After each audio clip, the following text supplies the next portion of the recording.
What is going on, everybody? It is episode 612 of Pop Culture Crisis. My name is Brett, and I am here once again with my co-host. Would you introduce yourself, please? Hello, crisis actors. It's Mary. This one caught me a tiny bit by surprise, but we were talking about alimony, and it got crazy in here. Woman Wednesday has rolled around once again. They were saying something about men being awful and evil. Look, we're just embodying our female rage today. You're gonna have to respect that. Something about how double standards are okay when we do it, they were saying. Wow, okay. You misheard okay, us. Brett. You heard what you wanted to hear.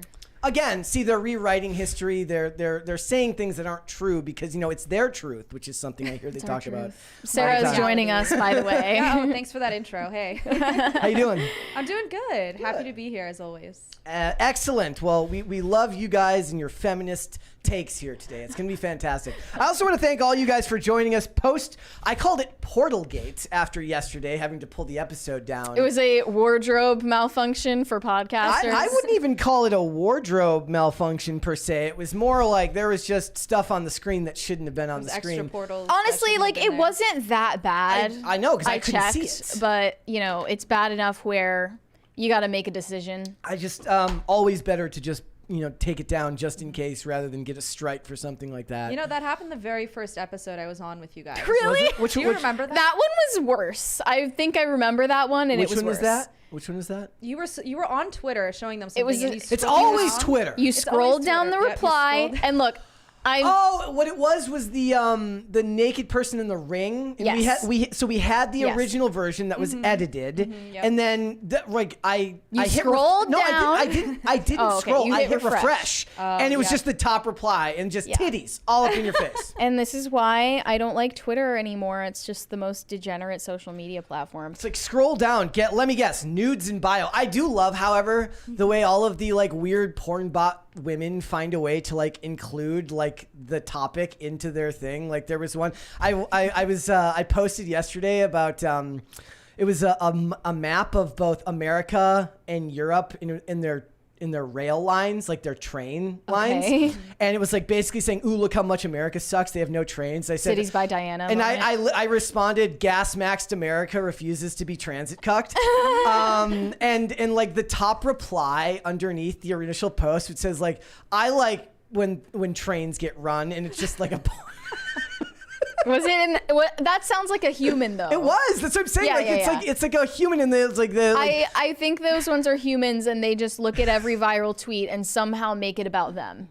And it's like, shut up. No one is going to subscribe to your OF. It was like, I at least get it when it's talking about like a female celebrity or every time it's, I'm hotter than Selena Gomez. Yeah, come pay $5 to see me naked. I at least get the idea of advertising. It's like there. If you're on the street and you're just having a conversation with your friend and some prostitute every 5 minutes comes out of the alleyway to try to butt her way into your conversation and sell her body to you. It's like that, but digitally, and I've had quite enough. Where does that happen? I'm just curious. You could try Martinsburg. Oakland, California. Hold on. Okay. I'm gonna write. Oh, you said Oakland? Yeah. Okay. How do you spell that? Go there downtown at night.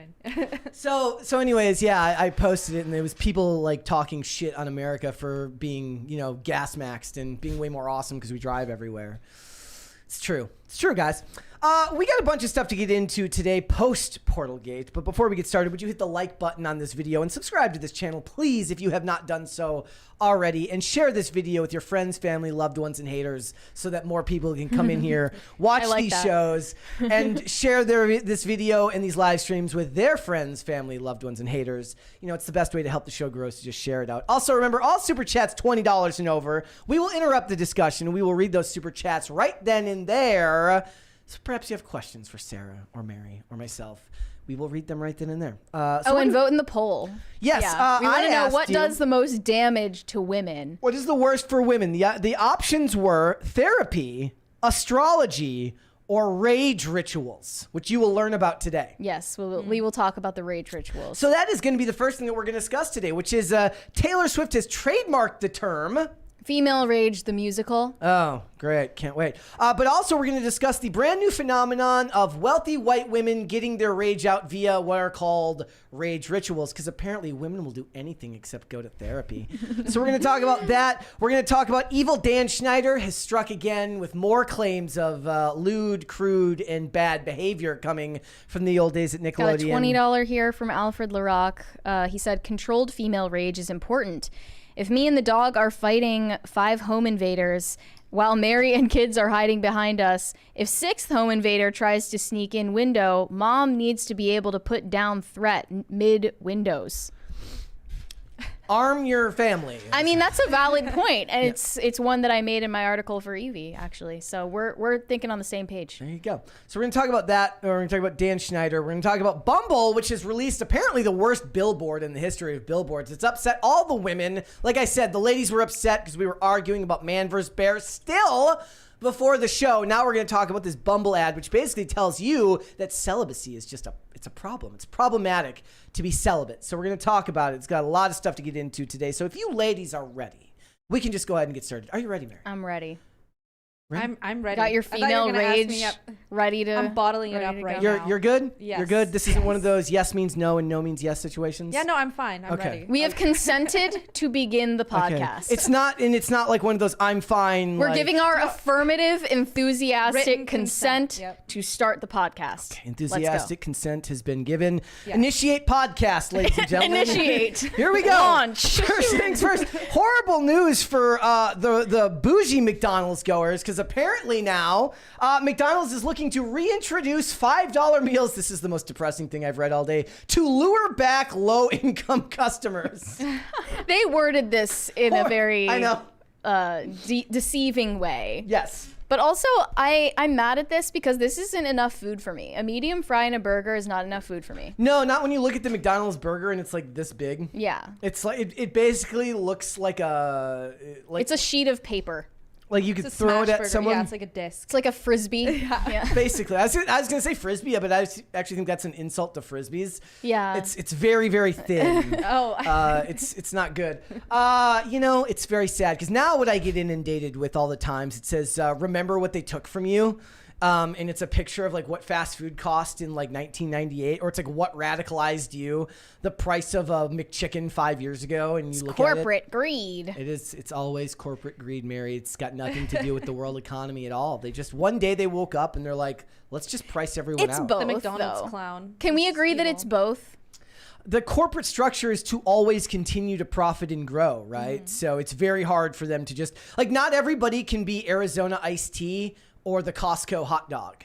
You know? Staples, is that what you mean? Well, no, the price is like, do you remember like when the... If you raise the price of the Costco hot dog, I will effing kill you. But also like the Arizona iced tea. I remember during COVID, like right after COVID started, there was like a faked photo going around of like the Arizona iced tea with like the price raised. It was like $1.25 rather than $1. And I think that did end up happening later. But at the time, I got like in trouble from Instagram for reposting it on my story, and that said I was spreading misinformation. Yeah. Wait, I thought prices Iced tea were with lower different- during lockdown at least. This was like the end of 2020 Yeah. or 2021, excuse me. So like going into 2022, and they were like, Remember when I don't remember the whole situation, but like all of these gas stations like ran out of gas. yeah. Really? What was the backstory? I feel like that totally got memory hold. I remember when the guy was. I used to work at a gas station. I remember like a guy trying to put gas in a plastic bag. I do. Remember You saw that? I That's saw why that we choose happen the once. bear, Brad. Did you try to stop him? The video that was popular of that was of a woman though. So that men and women are equally stupid. Oh, of a woman putting gasoline Yes, into a plastic in bag a plastic as well? bag. Yeah. Nice. Yeah. People are just dumb. Yeah. People are very, very dumb. They are. But I mean, I would also, it's the same thing that I told you, like what used to happen is I used to see people, they would put the gas pump into the car and they'd start it and then they'd go in and then it would start overflowing because it wouldn't, the catch wouldn't release. And then they'd get mad at like us and be like, give me my money back. I'm like, no. You wasted the gas. Literally, there's a huge sign that says, do not leave like when your gas is pumping, don't leave the car. Yeah. But Sheets like encourages you to leave the car. They make it enticing. Yeah, they encourage you to do that. It still says to not leave it while the I've never had that issue before. Yeah. I always leave my car. Lawsuit moment. in Minnesota, at least from what I remember, it usually had more to do with like cold weather would cause. Yeah, in Minnesota, that's a problem. But I've seen it other places. It didn't just happen in the winter. It did happen in the summer, but it happened more in the winter. And I was like, Darwin. I bet you saw some interesting stuff at that gas station. I love that job. Yeah. I love that. If when the day finally comes and Tim walks up here and he dramatically unplugs the computer, I'll just go and work. Maybe at the gas Tim station. has been keeping our silver play button this whole time. That would be really funny. Oh, that would be hilarious. It's our farewell gift. He diverted it. That's a joke. That's a joke. And I love that job. Just the amount of Mary would make the comment. She said, "You don't like talking to people." To me, I love the structured format of talking to people for controlled conversation, where like there is a very clear end to the conversation, either because a new customer is coming or you've just reached the end of what cordial pleasantries is. Right now, you get your regulars who have lots of stories that you end up being there for longer. We had customers that would come in every day. One guy just got free coffee every day. According to my boss, it just started happening one day, and he just never stopped doing so because the guy had been coming there for so many years. And he was a really nice dude, and I ended up working he was getting older, so I'd like shovel his driveway in the winters and stuff like that. But like a nice guy, right? And he would just sit there and tell stories about his job. I think his name was Fred. It was not. I'm just going to believe that his name was Fred. It was John. Okay. But the point being that I like that job, and I enjoyed being able to talk to people every day about their stories. Also really funny how people would like randomly, like this was like during like the height of Trump's presidency, and they would just get irrationally into politics out of nowhere. That's happening to at that time, people who work at gas stations right now. I would hate that now. At that time, I loved it. You enjoyed the I would just argue with them, like like no matter what side they were on. I just argued with them. Of course, whatever side they took, I just took the other perspective. So it's good to challenge devil's the beliefs, advocate always. Yes, contrarian, 110%. All right, let's move on. So we're not going to show this because I just don't feel like getting a copyright strike today. I don't care. You're not in the mood. I'm not in the mood. Go check out the trailer for the Dune prequel series, Dune Prophecy. It's interesting because it's not going to be a Denis Villeneuve series, as far as I know. But I think he's producing it, but I don't think he's directing it. But like Timothée Chalamet, Zendaya, no, it's none of these people are in it. It's a prequel. So, what's the point? Is this based on source material of any kind, or they're just making it up? Based on the Bene Gesserit from like 10,000 years prior. So what's interesting is like if you go look at the trailer, the visuals on it are not maybe necessarily on the grand scale of what was being done in Dune, but they're very, very well done. And I do think it looks good. You can look here at what it is. I just want to see who's directing and who's doing all of the production on this. So this is based on a book series, though? It says the series is based on the novel The Sisterhood of Dune by Brian Herpert and Kevin J. Anderson. A prequel to the original Dune, is the first of the Great School of Dune trilogy and tells how the Sisterhood of Rossack evolved into the Bene Gesserit. So that's what the property is going to be about. I wanted to see who put this out because this came out. I just saw this stuff like literally right before we went live today. So I don't have a ton of information on it, but it is interesting and should be fun for a lot of the people who do love the Dune franchise. Most of the comments that I saw about Dune Part 2 was that they really, really liked it, and people will be looking for more of that. And if there's something that lends itself to limited series material, I would say this is it. It's a limited series? Yes. Okay. So that's I would say go with that. So check it out, guys. The trailer's pretty good. Certainly better than the Rings of Power trailer that we watched yesterday. Low bar. That's not a high bar. All right. Not good news. Legally Blonde prequel. Yeah. I just... Do I even need to say what I have think no about thoughts on this? Are they going to make it a musical? No, thankfully it's not going to be a musical, but it's about Elle Woods in high school. So it'd be great if they de-aged her. They have... like people have hinted it's going to be her daughter playing Elle Woods, and her daughter looks like a carbon copy of her, so it would make sense. Okay. But what doesn't make sense is the fact that they look at a movie like Legally Blonde and they're like, people love the character development of Elle Woods. Let's just get rid of that part and make a show about her without character development. Right, because wouldn't she just be super vapid? Yeah. in high school and just And like shallow wants to and go to fashion school. unintelligent. Yeah. Like, what would be the point? They make like Clueless the prequel, where it's just her being like. They made a More Clueless TV show. I know. I never watched the Clueless TV show. Though. Neither did I. As far as I'm concerned, the only thing that matters is the movie. But like, that's what I'm worried about next. The next thing. What was her stepbrother's name? Josh? Is it Josh? They'll make a Josh series. Ugh, no. They're like, look, Paul Rudd hasn't aged. We'll just do a Josh series. One of the only spin-off series that is actually popular is Young Sheldon, which is about to end. Yeah, it's just ended. Which is so puzzling to me because it just has nothing to do with Big Bang Theory at all. Mm-hmm. And then people became super emotionally attached to it, and like they love the character that plays his dad, and it's become this really like overwrought dramatic thing. Look, there's an infinite number of things that I don't want to see done to like things. Like they made a Mighty Ducks like television series that I didn't care for past. I tried to watch the first episode and I couldn't do it.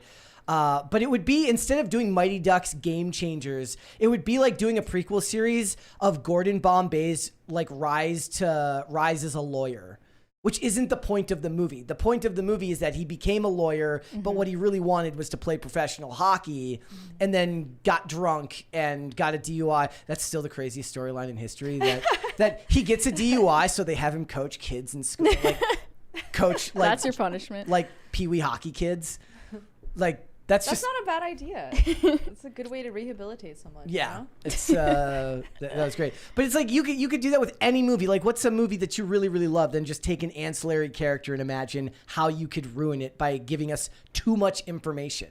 Yeah. The information before that doesn't matter. They are probably going to target Clueless next for a spin-off or a sequel. So they can sanitize it. Yeah, or make a musical. I mean, I bet it's been made into a musical already. Probably. Just no. It's not good. No to all of it. Unless they want to make the Stacey Dash spin-off. About Dion? Yes. Like just about Dion? About Dion.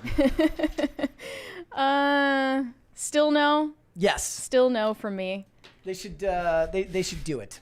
Just so we can give Stacey Dash You can't work. do anything without Brittany Murphy, and you shouldn't do it anyway, but especially without Brittany Murphy. That's so sad. Yeah. It'd be like, I know what I'm going to do. I'm going to write a list of the 10 worst prequel or sequel ideas that I can think of and release it soon. Yeah. It's annoying that every time you say a prequel or spinoff or a reboot is a bad idea, the response you'll get is like, oh, it worked with this one. Oh, it worked with that one. That's the exception, not the rule. Not the rule. Right. Correct. You're correct. All right. Ella Purnell, she was the star of Fallout, has been cast in a new squirrel horror movie called The Scurry. Yes, it follows a park attendant who must use her unique set of skills to survive a band of killer squirrels. So she's the dude from Taken. I have a, I mean, it's Cocaine Bear though. That yes, it's obviously they should get what's her name from Cocaine Bear and just make that. I don't know why they're showing a group of squirrels in a musical quintet here. I don't know if it's going to be a musical about killer squirrels, but I'm intrigued. It could be good. I mean, look, I really liked Cocaine Bear. So is this going to be like an actual horror movie, or is it supposed to be comedy? I wonder if it would be comedy horror, perhaps. Yeah. Like the Winnie the Pooh, Blood and Honey. Blood and Honey. I mean, only me and Mary found that funny. When we went, we were the only people laughing. We were the only ones laughing. Look at her head get run over. Oh my gosh, you two just dressed in all black in the back of the theater, like laughing as people are getting slashed. The woman is getting her head crushed by a car, and me and Mary are like laughing incrementally harder as it goes on. Yeah. They said Fallout is the biggest show on the planet right now. Is that true? So to have the lead actress join our Squirrel movie is incredibly exciting for the production team and our distribution partners. We're excited to start shooting our 5th movie in under 6 months. This is a 5th movie in a Squirrel franchise? You know what's the more interesting story here that I would like to see? It's hearing her agent pitch this to her. You'll be fantastic battling deranged killer squirrels. They're sort of like you'd be good at doing drugs. Yes. They're like imagine Five Nights at Freddy's meets Cocaine Bear. It's going to be fantastic. Weird, but I'll take the compliment. Yeah. You know? I think this is good, and then they could get She's Elizabeth cool. Banks to produce this. That would be cool because she did Cocaine Bear. Okay. I would be okay with that, and somehow have Margot Martindale play. I want Margot Martindale to voice the head squirrel. The evil head squirrel. There's going to be a ringleader. I hope so. They're defending their acorns. It's funny because I was talking to someone about how good Margot Martindale has been as an actress for so long, because I was during a rewatch of Justified and something else that we were watching recently, and I watched The Rocketeer last night, which I haven't seen since I was a kid, and she's right there in 1991 in the movie. Like, and it's crazy how long some of these people have been in the industry and doing so at a very high level. By the way, everyone should go. Last night I went and watched. I rewatched both National Treasure and The Rocketeer, and I hereby declare that the America First movie night. You should go and watch both of those films back to back, and you'll just be bleeding red, white, and blue. And when you go to bed, finish it off with some episodes of Diners, Drive-Ins, and Dives, and you will just fall asleep singing the national anthem. I promise. Beautiful. It's a beautiful film. Everyone should do it. All right, so keep a lookout for that. That has more potential than either of these ones we've looked at prior. Yes, by far. Mm-hmm. All right, no accounting for taste. I had to ask Sara about this. Being our astrology expert here, Dua Lipa reveals that she doesn't have a therapist, but does have an astrologist. Is that a job? Like, you can just be somebody's personal astrologer? Yeah, if anyone's hiring. Are totally. Did you ever consider that as a career? Not as like a career, but did you ever pay for astrology readings or something? I have whatever paid it's called? to have like my birth chart interpreted to me and like explained to me like what it means. Okay.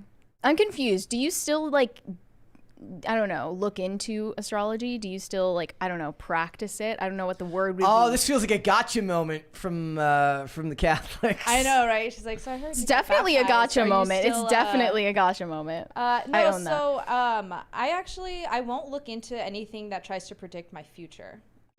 Because I think that that in turn will kind of subconsciously dictate choices that you make instead of letting it be like your connection with God and the universe. So most of what I know about astrology is stuff that I learned like years ago about it. But there is like a whole field. There's so much, like you could spend a decade of your life studying astrology. And there's a whole field of like astrological therapy and stuff like that, you know. So this is what Dua Lipa is doing, I presume. She said, I speak to my girl Rosie, my astrologist, if I have a dilemma. And I'm like, what's this month saying? We text a lot. Surprised it's not like Miss I wonder Cleo. what her rates are. Miss Cleo. Probably so expensive. Oh, people will pay big money. Yeah. It feels like a scam most of the time. Oh, dude, like the Saudi princes and stuff, like they have their own astrologists and... But they're Muslim. They're not allowed to do that. Oh, they're not allowed to do a lot of things that I'm sure that they, you know, do. Those oil moguls. The top comment says, and she's happier than most of the main pop stars. Yeah, by not going to therapy, she probably is happier than most of the main pop stars. How about neither? You don't need therapy. You don't need astrology. What do you do instead? There's nothing wrong with you. What did he say in the Mr. Bertram trailer? If there's nothing wrong with you, why do you need therapy? If there's nothing wrong with you, why would you need to go to the experts? Because women have convinced themselves that there is something wrong with just about everyone and that everybody could benefit from a little therapy.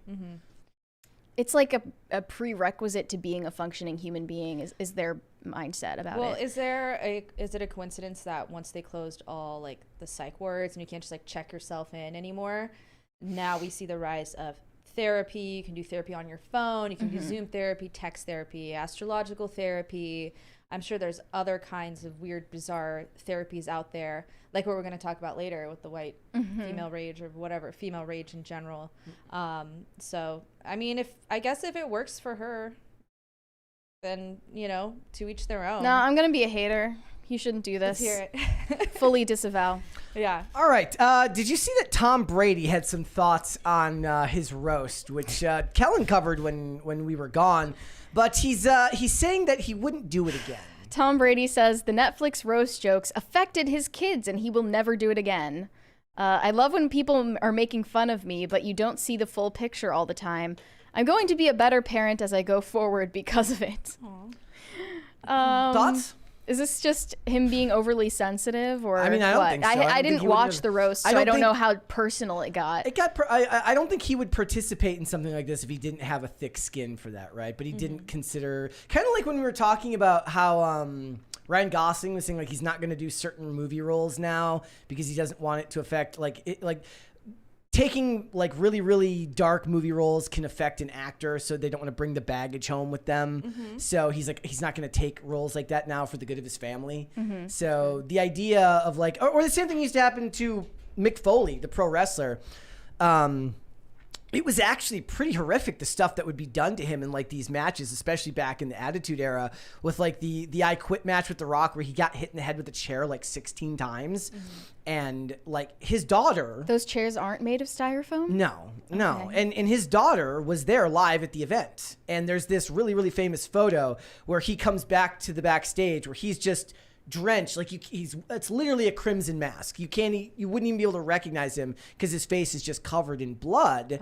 And his wife and his daughter are with him, and she's like, he has to explain to her that like it's not even that it's fake, it's that I'm a professional, this is what I do for a living. How old is his daughter? Very like she shouldn't even be there. No, she probably shouldn't have been there. But her daughter, his daughter grew up to be like a very big fan of professional wrestling and loving the industry and stuff like that. It just seems like Tom Brady's kids shouldn't have watched the roast either, since it's the whole world making fun of your family's dysfunction. Right. Well, I wonder, did he allow his kids to watch it? Did they hear about it from other friends? They're getting bullied at school. Maybe that's what it was. Maybe like they're like right, because they recently got divorced. I mean, to me, it's selfish. I think it's selfish that he agreed to do the roast. Honestly, given the fact that his kids are young. Yeah, maybe he didn't know. I will respect him for now seeing how it affected his kids, saying I wouldn't do that again.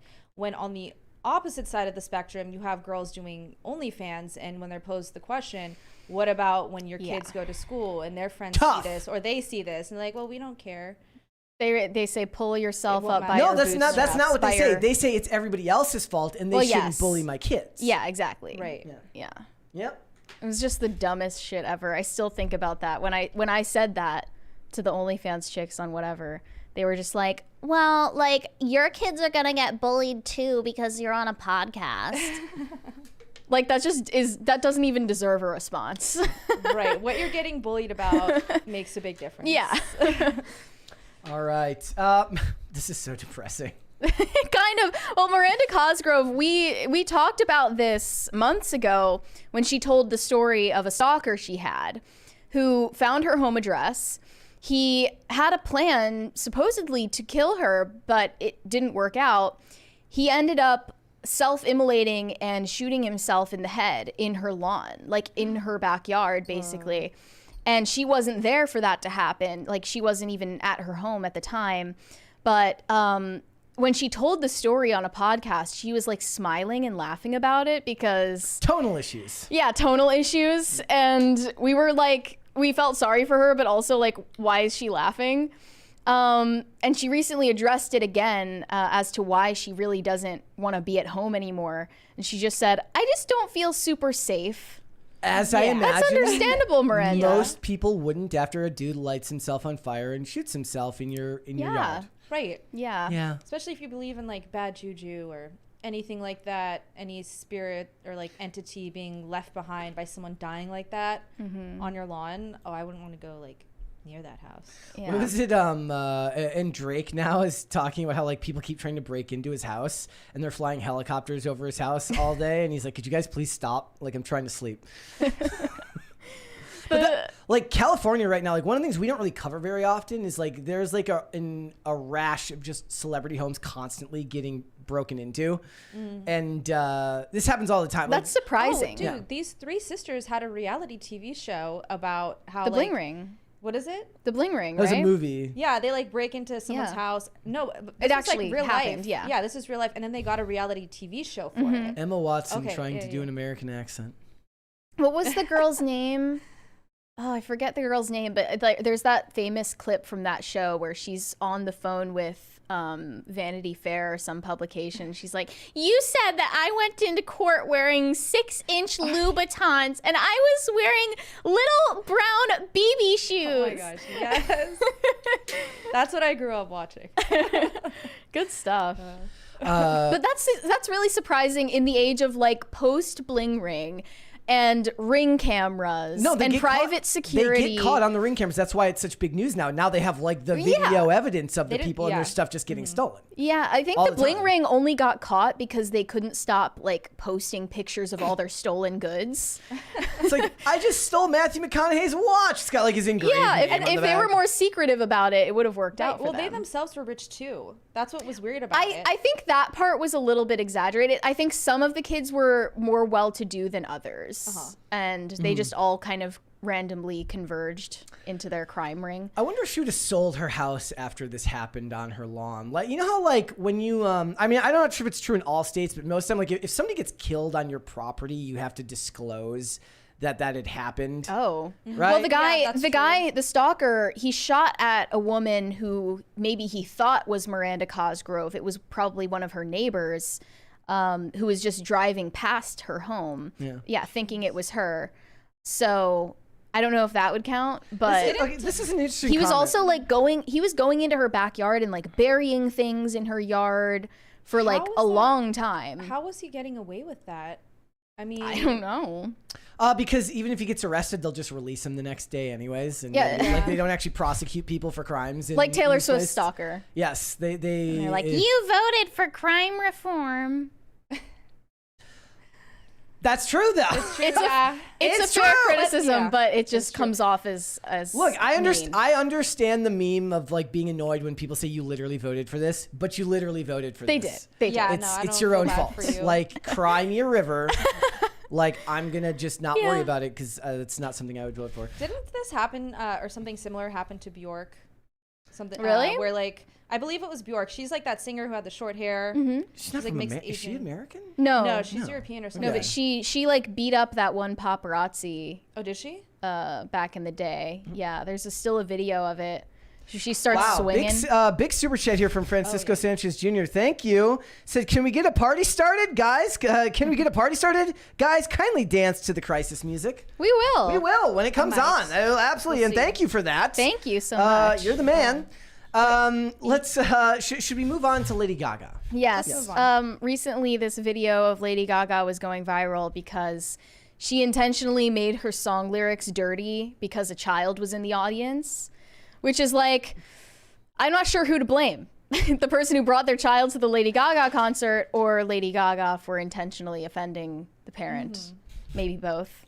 Poker face, I'm fucking her face. I thought that was actually what the lyric of the song is. And then it got edited like from the very beginning. It's not my fault if you brought your kids to my show. That's not. When you were looking up the tickets for me in Las Vegas, you saw Lady Gaga at Las Vegas, and you thought, I should bring my children. That's not my fault. Like she made eye contact with the parents in the audience. Vegas is not a place to drag your kids. No, it's not. It's a pretty good disclaimer. This is why people hate celebrities, though, because they singled out a singular person in a crowd and then dunked on them.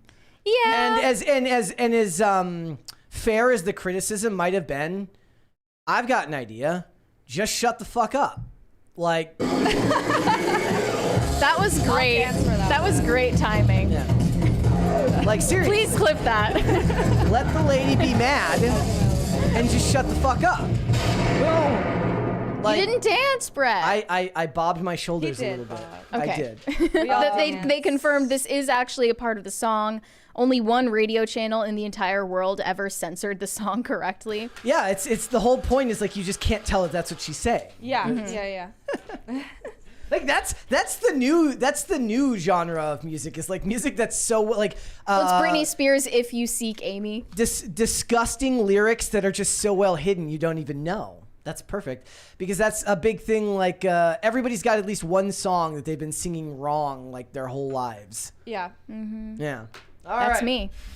All right, let's go. It's time to talk about Doctor Who. We covered it a little bit yesterday, or was it 2 days ago we covered Doctor Who? Oh gosh, don't ask me to have like good 2 days memory. ago. So we started talking about Doctor Who and all the things that are going wrong because of the promotion that's going on for the new season of Doctor Who. Well, the ratings are in, and it is not looking good because the first episodes with Ncuti Gatwa have lost over 2 million viewers since the holiday special that came out this year, which was already the lowest holiday special they've ever had. They've lost over 2 million viewers according to the UK rating system. And is this a get woke, go broke story? You tell me. I see this more as like people just don't care anymore. Like, we always get into this argument, right? Whenever an actor comes out and says a bunch of stupid stuff on the internet, inside I'm asking myself, does anybody even care anyways? Because the average person doesn't read celebrity trades and doesn't know that they're saying this crap. The bigger issue here is that people are just like, oh, that's still going on. It's like when we were talking about Marvel and that person's like, they're still making Marvel movies after Endgame. I didn't know that was happening.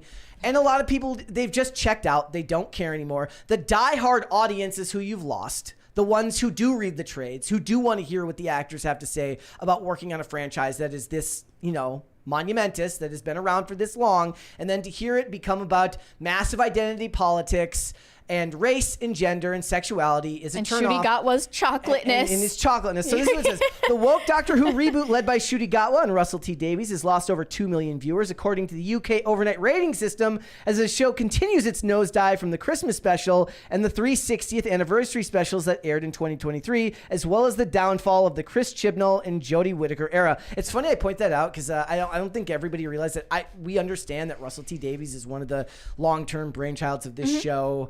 And people were like, did you know that he was gay? Yes, everyone knew that. I didn't know that he was gay, and I would have preferred for it to stay that way. But it was pretty much common knowledge that Russell T Davies was gay, but the point was that storytelling came before identity politics when this show was in its heyday. And Chris Chibnall used to be able to do it fairly well, and then not so he much. was on during the Jodie Whittaker. Yes, and he also did Torchwood, which I really, really liked. So it's just annoying because I think they started driving away the fan base before they went hard with the wokeness during toward the end of Matt Smith and then Peter Capaldi's run. Yeah. And they're obviously both straight white males. Mm-hmm. I stopped watching the show immediately after Peter Capaldi joined the show because it was boring and they weren't writing the stories well.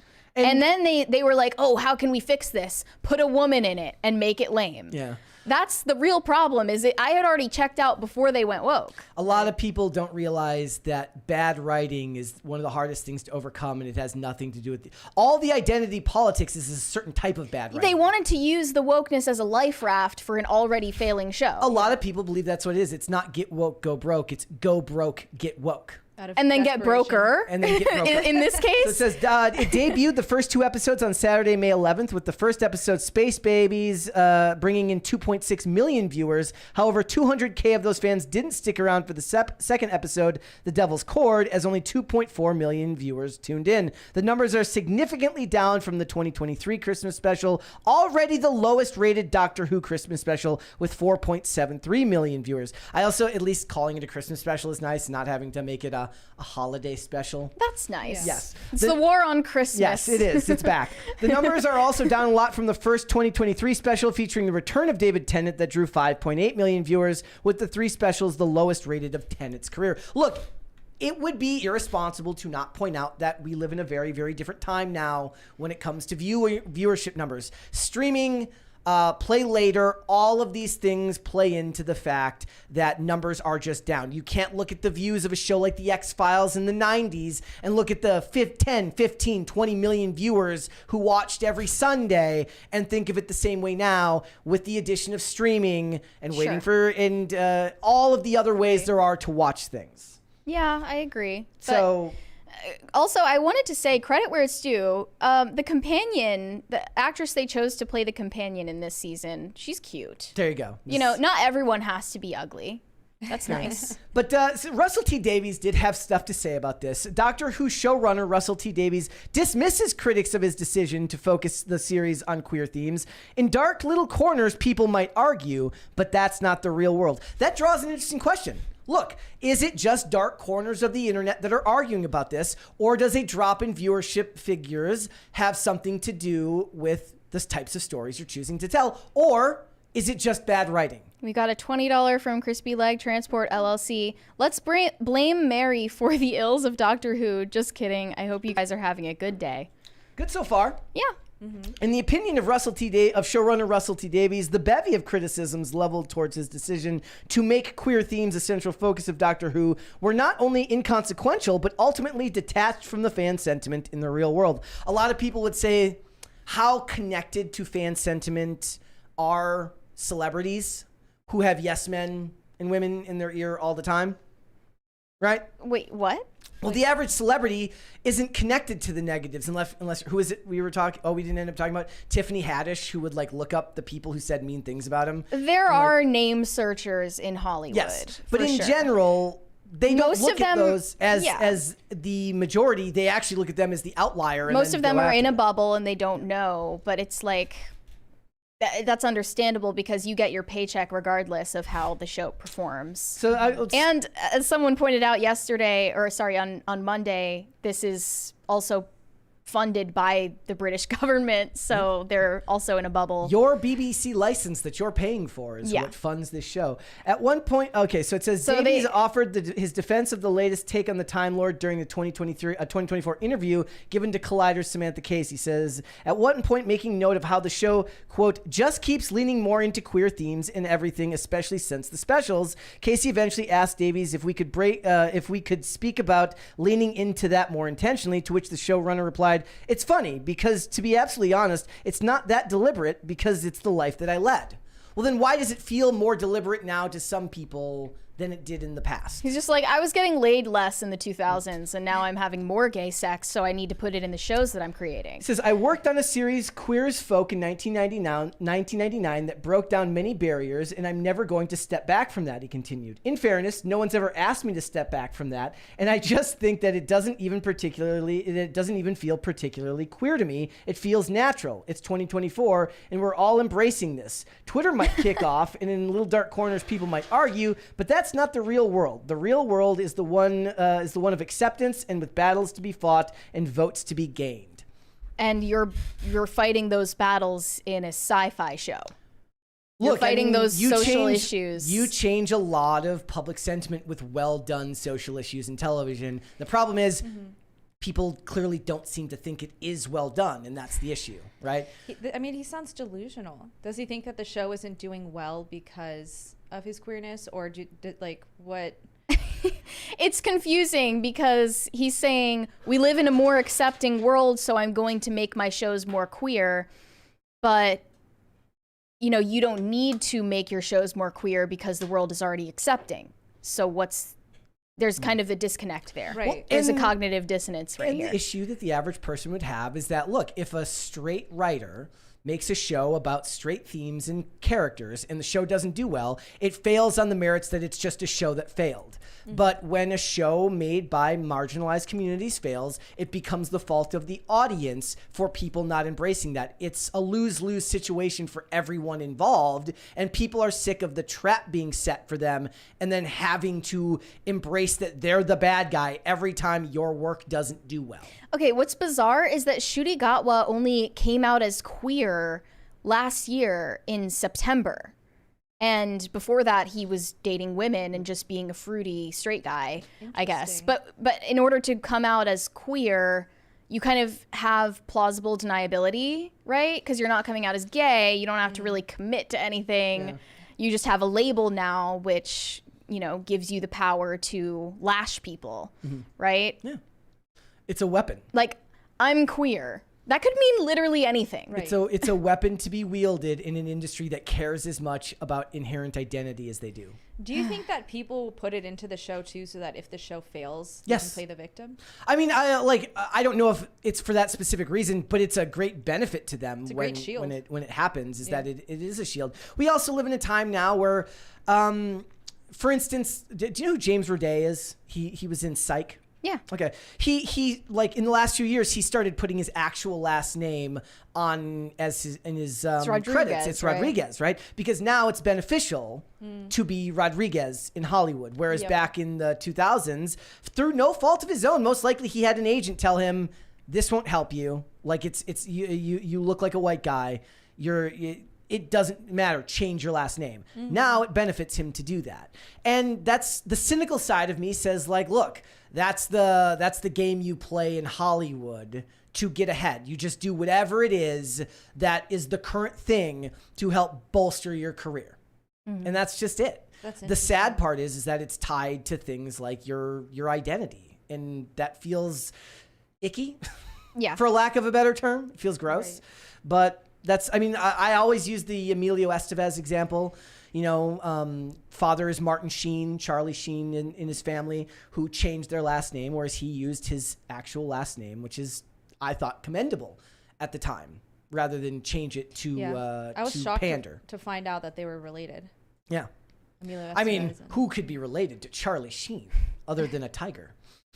Anybody who lived through the Charlie Sheen debacle will understand. I recently watched that interview again. It's amazing. It's still great. It's amazing. It is. It is. It's really good. So look, I imagine the ratings will consistently drop little by little. Are they going to give up? What is it that they say? They say the opposite of love isn't hate, it's indifference. Yes. That's what you want. You want to stay away from indifference. So in a way, they're kind of right. Like all of the hatred that's drummed up around it is beneficial to them because it's not hatred that you want to get away from. It's complete indifference. They want to feel like the Westboro Baptist Church is like outside of BBC studios protesting, but really people are just logging off. Right. All right. Let's go ahead and do cringe and cute of the day. What would you like to see? Sarah, you decide today. It's up to you. I'll go with my usual. We'll do cringe and then cute. Okay. All right. We'll do cringe. It's really first. bad today. Oh, I hate it when she gives me a warning. It's so much worse when she gives me a warning. So this is aged urine. This is aged urine. This is about 6 months. It's got that nice brown tint to it. And then, of course, gnarly. Smells like ammonia. The research that I've shown is it's good for parasites. It's good for your gut microbiome. So if I don't think I can watch you this. can drink a little bit and see what happens. Maybe he's lying. Maybe it's like not to use it urine. Ultimately, is topically. So you put a little bit in your hand there, and then you just rub it on your skin. This is. Yep. That's. I have to just believe that's not real. Men will just drink their own urine instead of going to therapy. You good over there? I'm telling you, he doesn't need to do all that, dude. See, yesterday the cringe broke you and I just did it again. I kind of wanted to do a crossover with Liver King. Yes. No, and The Rock, who's been peeing in the Voss. Yes. Yes. That's not a Voss water bottle, so that's clearly not The Rock's urine. Mm-hmm. That wasn't. Yeah. You know, there's actually like a whole internet niche, like micro community around like using your own urine as like skincare and drinking it and using it as eye drops and stuff like that, bathing in it. I don't know why I know this. I'm messed up, but like I've seen people say like, help, like my eyes are burning after I put my own urine in. Yeah, no. Like somehow I find a woman. Your body wanted to get rid of that for a reason. Right. Somehow I find a woman who gets pissed on in a porn more acceptable than this. At least she got paid for it. Yeah. Pop Culture Junkie said, I'm pretty sure that the license fees various entities who are running Doctor Who outside the UK are paying is based on ratings performance. This does not bode well for Doctor Who's future. It's on Disney now. It's on Disney Plus. I hated that. Thank you. You're welcome. No, we can't just graze over that. Are we gonna? A quick question. Do we know, is he selling a product? Is he selling his urine? There's a manual, right? The final boss of esoteric health influencers. Is he selling a wellness manual? I thought that Liver King would be the final boss and not this guy, but maybe I'm wrong. Once they start rubbing their own excrements on themselves, are you hoping that's the final boss? That's the end? We got a $20 from That Stanza-tastic. Let me see. He said, I can't tell. Was that the grossest, worst one of these cringe things? I don't get grossed out easy, but holy shit. Because like there's two things. Either that might take the urinal cake. Oh, that was so good. That was too good. I hope you. Did you plan that one? No. Oh, that was no, so good. She just thinks about urinal cake. That was, no. That was. JK. You literally took the piss out of me with that one. That's disgusting. Okay, we're done. Yeah, I'm gonna go ahead and I'm making the declaration: a woman who gets peed on in porn is more acceptable than whatever the hell I just watched. You have more respect for her than this man. I do. Yes. I do. Unless I guess this guy's like, well, look at my bank statement. Look at all the people who buy my manual on how to drink your own piss. Well, because like, why do you need a manual on it? But it seems pretty self-explanatory. His own piss, like this is a lawsuit waiting to happen. Because if that's not real and he is getting people to actually drink their own urine, this man needs to go to jail. Like, what if it was just iced tea in there and he's just tricking everyone? And what the hell is that top layer? Yeah, I don't know why it's separated. Why are we focusing on this so much? It was just a one and done thing. It really disturbed me. You guys I have a trauma bond with you I'm guys sorry. now. I'm traumatized. I apologize. All right, can we? Yeah, let's we have go. cute, right? We've got cute of the day. I feel like I should show 3. Ew, that shot of him just gurgling. Like, You're not gurgling. I feel like I should show 3 cutes to like wash this out of my eyes today. Corey Anderson says, my pup Barley enjoying a nice cool snack. Well, thank you, Barley, for this timeline. Hi, Barley. yes. Hi, Barley. It's about a workout. Oh. Barley, you want some ice cream? You want some ice cream? Is that a puppuccino? I think there is ice cream come for here. dogs. I've seen Barley, it. sit. I'm so excited sit. about this movie. Wait. Wait. He wanted the ice cream so much it scared him. Wait. Very hard to do it with one hand, Corey. I understand. Barley, sit. Sit. Good boy. Oh. Ice. Oh, look at that Okay. tail. Sketch Therapy says, Brett, Google Jenkum. I know it. I'm not doing that. What is that? We'll you taking discuss it at another date. Okay. I'll tell you when you're older. Yeah. All right. Basically, yes. I don't know what it is, but it's Barley is a good boy. Barley is a good boy. Very good boy. All right, let's do another one. Toxic Gardener. Hello, PCC. Can you wish this bestest boy a happy birthday? His name is Zeppelin, and today is his 11th birthday. Aw. I don't think it's today specifically, but this was from... Happy belated birthday. This is like about 15 days ago. So Okay. happy birthday. Extremely belated. Happy extremely belated birthday. It's already to been like Zeppelin. 2 dog years since then. Right. It's adorable. Thank you. All All Looking right. good for 11. Let's do one more You have here. a third one? It's like I've almost forgotten the piss. This is from Curtis you Schultz. just He brought it says, back Miss up. Squirrel visits the nut bar. Well, maybe they're going to be in that movie. fitting, They're going to be in that movie. Oh my gosh. Yeah, careful. It's a murderous squirrel. There's a nut bar for the squirrels. I love so that. I've been Look at the little posting. umbrella, too. We've got an area. So like right around, there's an area called Cat Alley, it's literally called Cat Alley. Okay. Because apparently, like the church there, a lady who's at that church brings in abandoned kittens and helps them, and then they get adopted out or something. Mm-hmm. So there's like 8 cats in an alley. That's cute. And you go through there, and there's just food everywhere, and just cats just sitting around hanging out. Aww. And there's like one that just comes up to the door, named Bucket, and just give him treats. Love that. And they just follow you around if you go through. A lot of them will just stay away. Like they're a little bit, they're hesitant. Some of them are more sociable. Yeah, some of them are more social than others, but it's like if you're a cat person, you're in your glory. Yeah. Thank you guys. All the street cats. Yep. Alley cats. All right. Dance it out. Let's Dance go it out ahead. of your system. Now that we are 54 minutes into the show, ladies and gentlemen, it's time to talk about female rage. Yes, I believe that female rage is having a cultural moment right now, and it does deserve our attention. Because I felt like I was going crazy the other day. There were just many mentions of female rage on the timeline that seemed to be converging with each other. All at the same time. Yeah, all at the same time. It made me feel like there's something bubbling up, and women want to scream about how angry they are. And I was just trying to figure out, like, what are women so mad at? Men. Or who are they so mad at? What's going on? Men, am I right? Do you have female rage, Sarah? Since it's Woman Wednesday, I feel like it's necessary to address. More like Woman Wednesday. Wham and Wednesday. I'm a woman and I have felt anger before. But it's not female rage. It's like a different thing. There's anger and then there's female rage. It's Have very. you thought of calling the ambulance? We need to call the ambulance, guys. And get some French fries? Yes. It starts with a W because for women, right? Some lamb chops, perhaps. So this came to my attention because Taylor Swift has dedicated a section of her Eras tour to the new album, The Tortured Poets Department, and she dubbed it Female Rage, the Musical. And within a period of 24 hours, she actually applied for the trademark to that phrase. She now owns the phrase Female Rage, the Musical.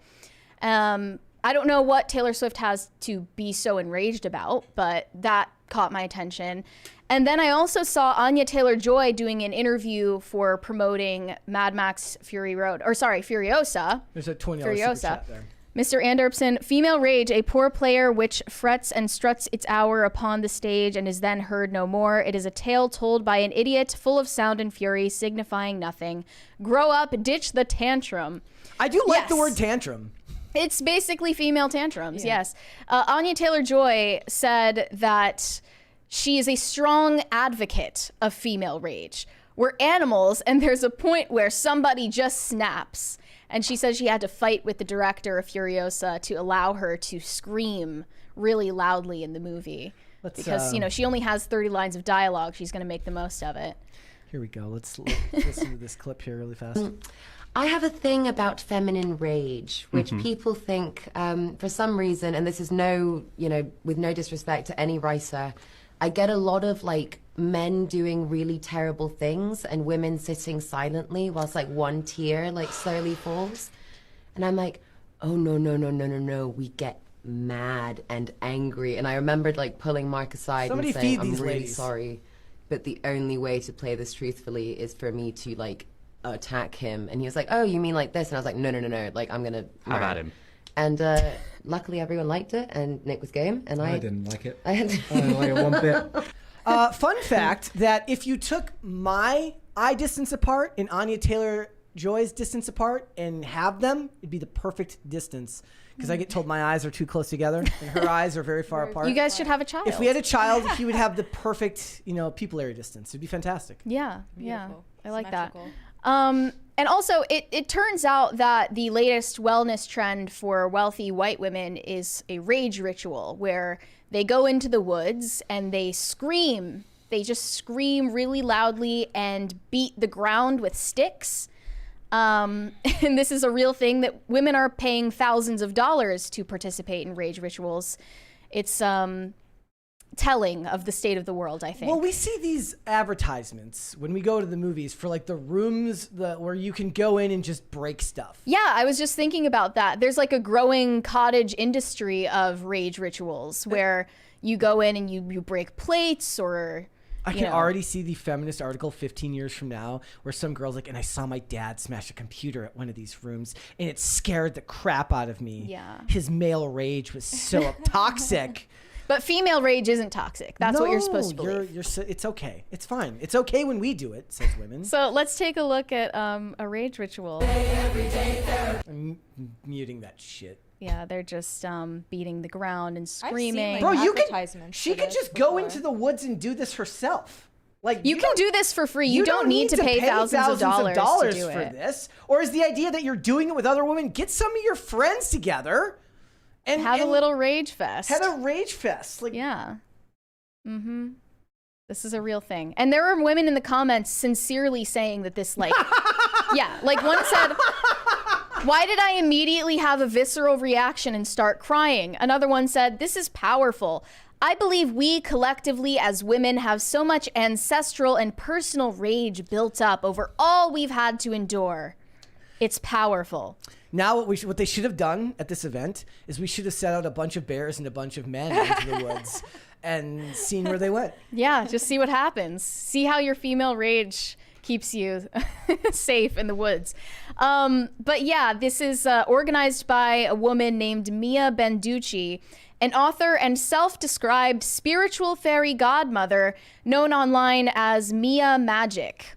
And as part of the retreat, she holds a rage ritual, a ceremony in which participants scream and beat large sticks on the ground in the woods. They're encouraged to think of people and experiences that have wronged them and to scream and swing the sticks for at least 20 minutes until they can no longer move their arms. Let me guess.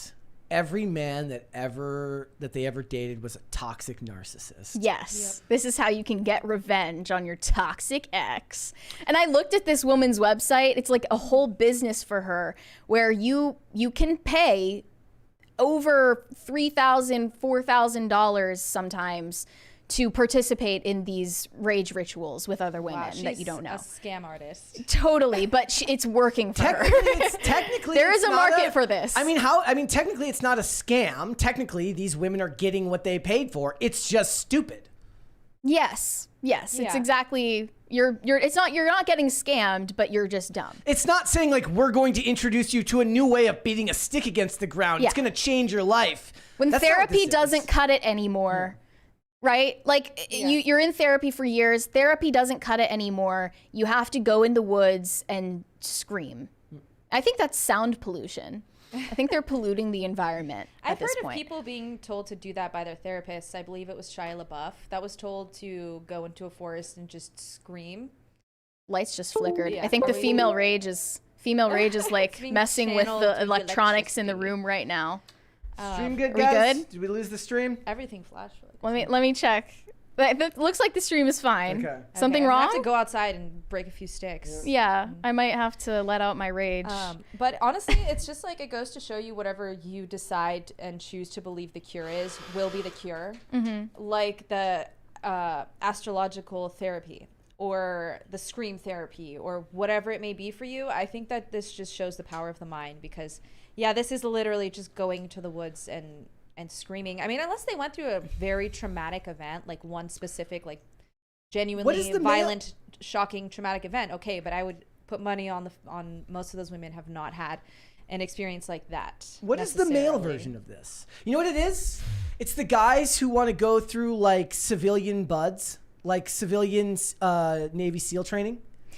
I think men having an outlet for controlled violence and anger makes more sense than for women. Absolutely. I think maybe these women are becoming hysterical because they have mind-numbing office jobs where they have to be collaborative and patient all day and use HR speak. It's driving them crazy. You're not allowed to be a Karen anymore. And that's my real thesis here is that this is misdirected rage. Okay. And I think this is the best case for women unleashing their inner Karen again. Because Karen, she kept society running. Karen speaking to the manager, like you might have said she was annoying, you might have made fun of her haircut, whatever, but she was still demanding that the trains run on time, the streets were clean, and that customer service was still good. Yeah. And you have her to thank for society still being like bearable to live in, and then we sent her into hiding. We banished her. And the odd part is like it's symbiotic because then the men who make all those things possible by actually performing those activities were motivated by their desire to attract the opposite sex. We got a $20 from Spaghetti Warrior 66. Female rage is a logical result of unlimited freedom, decades of women thinking, dressing, behaving, and working like men. We're not men. This system doesn't work. I would say, and I think the chat is right. I posited the question, like, what is the male version of this? It's going to the gym. It's going to the gym or playing sports. Or playing video games. I mean, everyone needs that to some degree. Like, for me, it's going skating. And granted, that's not about rage. That's more about calculated risk and creativity. But the point is it's a physical activity that gets me out of my head for a period of time and allows me to do something that is unique. But you would be an angrier person without skating. Yes, I would. For sure. Absolutely. And for my brother, he plays softball in a league and he works out and he goes to the gym. All those things.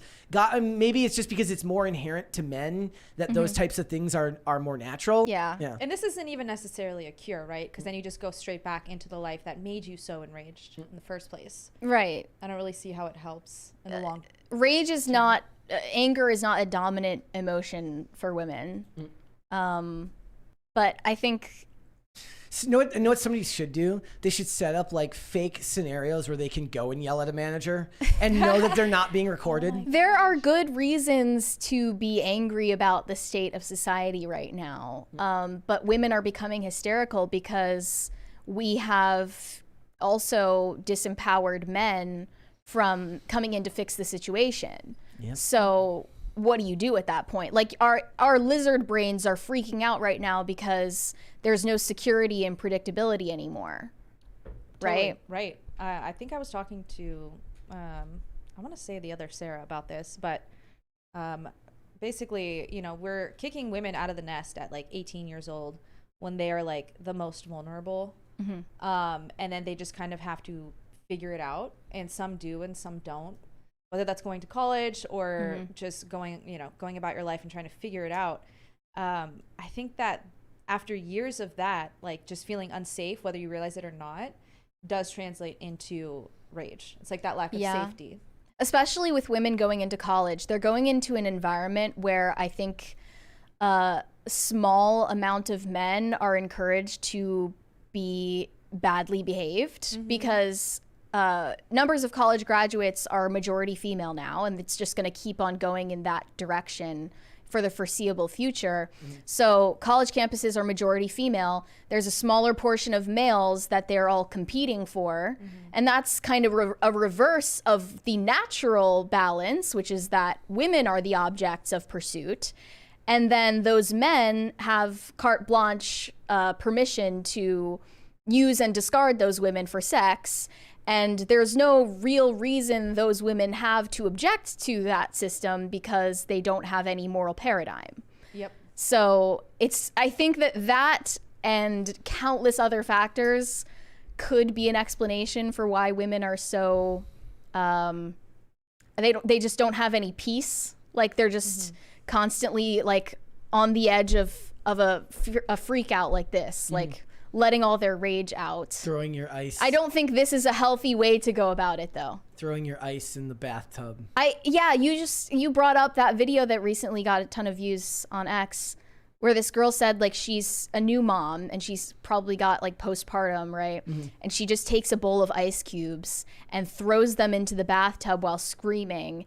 And people were saying this is weird. And then other people said it's just weird to post it on TikTok. That is, I mean, I think they're both weird, but it's weirder to post it. Yeah, like postpartum rage is a thing. Yeah. But it's not maybe something that you should show the entire world or let your children witness. But women are more performative in that aspect. Women want to show the world this type of stuff. Right. I mean, I just, like, as she was crying, did she set up the camera or... Was this a ritual she does normally? And just seems like a routine habit for her. I love the video of the lady who's like, I lost a patient in the ER today, and she's like crying. Yeah. And then like, there's a whole subset of videos of men who just make videos where they go set up the camera. He gets into the scrubs. He puts on the mask, and then like stands against the wall, and then the music kicks in. The sad music kicks in, and he's like, I was so sad today. Yeah. Yeah. But yeah, I don't think that this is a healthy expression of female rage if you have it. I think that you need to unleash your inner Karen and speak to the manager if something really bothers you. Don't bottle it up. Don't let it build up like this, ladies. All right, let's go to Super Chats. Okay. I don't think they're populating here though. Up top? Is the crisis meter working? It's working fine. Shane H. Wilder. Okay. Shane H. Wilder. Yeah. Happy Women Wednesday, Brett, Mary, and Sara. Mary, excellent article yesterday. Brett, great job with the quick edit of yesterday's show. It wasn't quick though. That's the problem. And then you had some male rage when I called you up last night. So it took forever to get out of here last night because I had to pull the show. I had to re-upload another video version. It took forever. And then I had to edit the clips and the audio version and then get all set. Fine, that's fine. And then I'm on my way home. It's later than normal, and Mary goes, "You used the thumbnail from yesterday." I'm like, like that. On that note, yes. Yeah. The timing of the crisis parties today is impeccable. It's hitting. It's hitting different. It's hitting. I was very upset with that because I uploaded the wrong thumbnail. It was very annoying. Yeah. Reen Schwartzer said, y'all would get Aaron Clary. I love this. Whoever is running women's PR, dang, could not do a worse job today.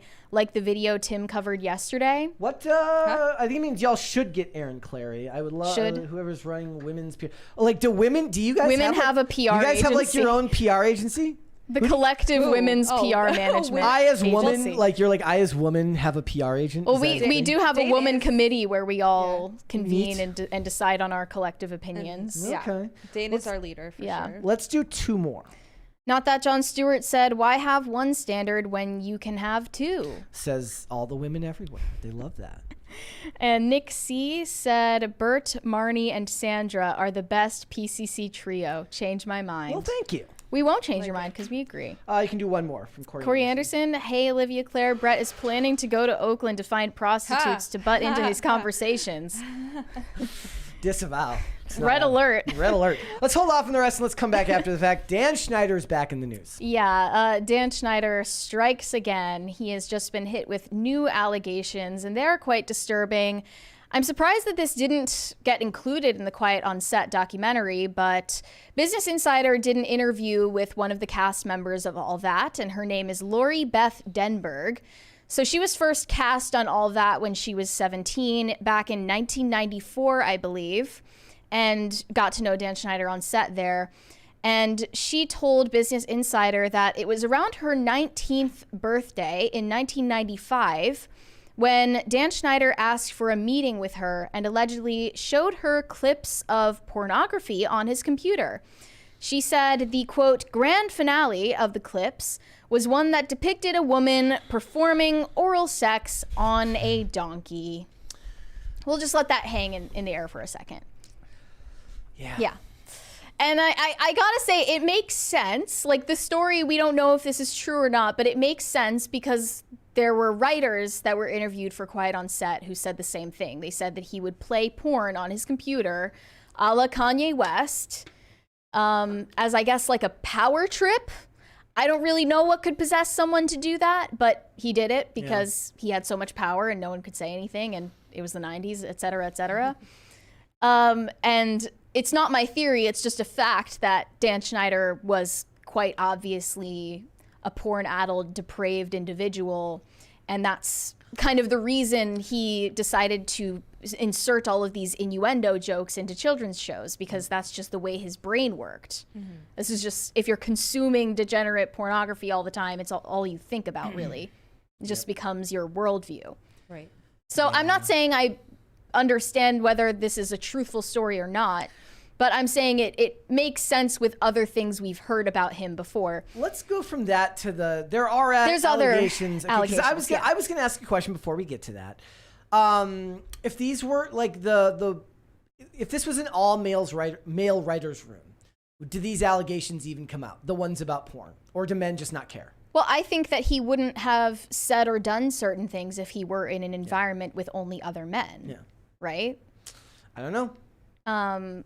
And it was a majority male writers room. Yes. It were like 2, maybe 3 female writers, and they said that they kind of formed a coalition, but they couldn't speak out against him because he had the power to fire them. Female rage rituals didn't Female exist rage yet. rituals weren't a thing then, so they couldn't let out all their rage against him in the woods. But yeah, she says, I feel that is the first time he preyed on me.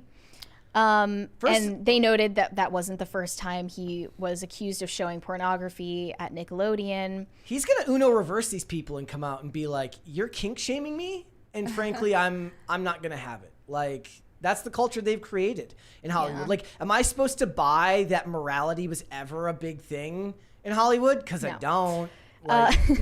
So she says she was cast on All That when she was 17, and her relationship with Dan Schneider turned sexual when she was around 19. This allegedly included Dan Schneider discussing sexual topics with her over the phone, initiating phone sex with her in one instance. She said that she would sleep over at Dan Schneider's house, which is something that Brian Peck had Drake Bell do before his abuse began. They would, quote, give each other massages, and Schneider would sometimes play porn on his computer. She alleged that one night when they were watching Jeopardy together, they made a bet that whoever solved the answers correctly would get a massage. She won, quote unquote won, and Schneider allegedly fondled her breasts and put his mouth on them. But she said this was a weird, abusive friendship, and, quote, I couldn't have been more vulnerable. She was how old? 19. She was 19 at this time, allegedly. Okay. The part about the porn that he showed her was the craziest because that's in the 90s. Like, I just have logistical questions. Like, where was he procuring bestiality, like illegal bestiality porn anyway? That's the thing. It was a lot of work back then to get it. So his personal assistant was responsible for that? I don't know. He's like, look, kids these days, you could just go on the internet and find anything you want. I had to go to a video store back in the day, and then I had to rip it to my computer. We're going to need the receipts. We're going to need to see the receipts from the video it store. Off of like LimeWire or something. Was that a thing back in the 90s? Like, I don't know, is it man. fair It's to just say, a crazy thing for someone to make up if it is made up. That she was 19. She was a legal adult who made bad decisions for herself. He was a creep who held a lot of sway and power over her, and it was really just a bad idea all around. Yes. Well, I think they're both at fault in different ways. Mm-hmm. And his fault is the lack of morality versus hers is the lack of standing up for herself. And I mean, essentially maybe giving up fame in her acting career by turning him down or saying no. So it's like, which is better, which is worse? She's an adult who could have just not gone to his house and even then been like, I'm not going to do Jeopardy for massages with you. Yeah. Well, did he groom her though? Like, he was like, hey, come over and we'll give each other Jeopardy massages. I think it's fair to say that Dan Schneider also had an inappropriately close friendship, if you can even call it that, with Amanda Bynes. And I saw someone comment about this saying Amanda Bynes probably has the most to say and the least ability to say that for either legal reasons or the fact that Amanda Bynes is just so mentally ill that she's not a reliable narrator anymore. No one's going to see her as credible anymore. Yeah. But there was footage of Amanda Bynes as a child giving Dan Schneider back massages on set in front of everyone, in front of other adults. And this was normal. So it's not out of character to hear a story like this. Mm-hmm. But something can be legal and immoral at the same time. There's just no weight in saying that anymore because morals have been thrown out the window for decades now. Like, that hasn't even been in consideration. Right. It's like people get their morals from the law. Right. In some instances. Exactly. So yeah, while she was an adult and should have stood up for herself, you can still fairly say he shouldn't have done that. And he's obviously a depraved, degenerate creep. Yes. I would err on the side. Those can be true at the same time. If you have a boss, you don't play Jeopardy for massages with your boss. Yes. Yes. Well, that's a fair rule of thumb. If she was 30, I would tell her the same thing. Dude, how do you think people get parts in Hollywood? I understand. I know you know better than anyone. Yes. So... Well, no, not like that. I know you understand. Better than anyone because we talk about these stories, not because it's firsthand experience. No, we did not have to give Tim Pool massages to get these jobs. Just for clarity. You wait for my Me Too story one day. These stories are going to be endless and they're going to come out forever. And a lot of the comments in the chat are saying like, you can't criminalize regret because they were both adults. Mm-hmm. And what we're looking at right now is salacious headlines. I don't even see this as a case of next morning regret. I see this as it was something that disturbed her at the time. Mm-hmm. She wasn't comfortable at the time that it was happening and buried that for job security reasons, which is not a good enough reason to disregard your own personal boundaries. So it's not really that she enjoyed it at the time and regretted it later. She didn't enjoy it at all. It was always bad. Right. She never look at Dan Schneider. Would you tell me anyone wanted to have sex with that guy? Let's just be honest, okay? But yeah, they're both responsible for their own parts in the story. The headlines, when I was reading through, all of the tweets are saying, lock him up, there's plenty of evidence already. And I was like, you can't lock up a dude for doing something that wasn't illegal, no matter how creepy it was. Yeah. And that's the problem here. That's the crux of the issue. Is that social shame isn't a thing anymore. So there's really no weapon to wield against someone like this. But he did issue a statement in response to these allegations. This was a fairly ridiculous And statement. This is, by the way, simultaneous with his defamation lawsuit against the producers of Quiet on Set. So here was his statement. Denberg's accusations are wildly exaggerated and in most cases false. As I have previously stated, there were times, particularly in the early years of my career, that I made mistakes and exhibited poor judgment as a leader. If I did that with respect to Lori Beth Denberg, I sincerely apologize to her, but I cannot apologize for things I did not do. Kevin Spacey, take notes. You can't apologize for something you didn't do. And he noted in his statement that the writer of this Business Insider report, Kate Taylor, was one of the executive producers on Quiet on Set. The fact that she would pursue allegations regarding what may have happened between adults nearly 30 years ago, only a week after I filed a defamation suit accusing Quiet on Set of being intentionally false and misleading, seems more than coincidental. And I have to agree with that statement. I think Kate Taylor, she was one of the people that was like giving interviews in Quiet on Set. She was basically narrating the story of the whole documentary. Yeah. She does have it out for Dan Schneider, and, you know, she has her own self-serving reasons for making him look bad, which is that it advances her career. Yeah. It's kind of sick that we're in the world where it can advance your career to get massages from Dan Schneider, and it also advances your career to interview the woman who gave massages to Dan Schneider, and it's just a self-perpetuating cycle of degeneracy and evil. Trauma dumping for profit. Yes, exactly. Trauma dumping for profit.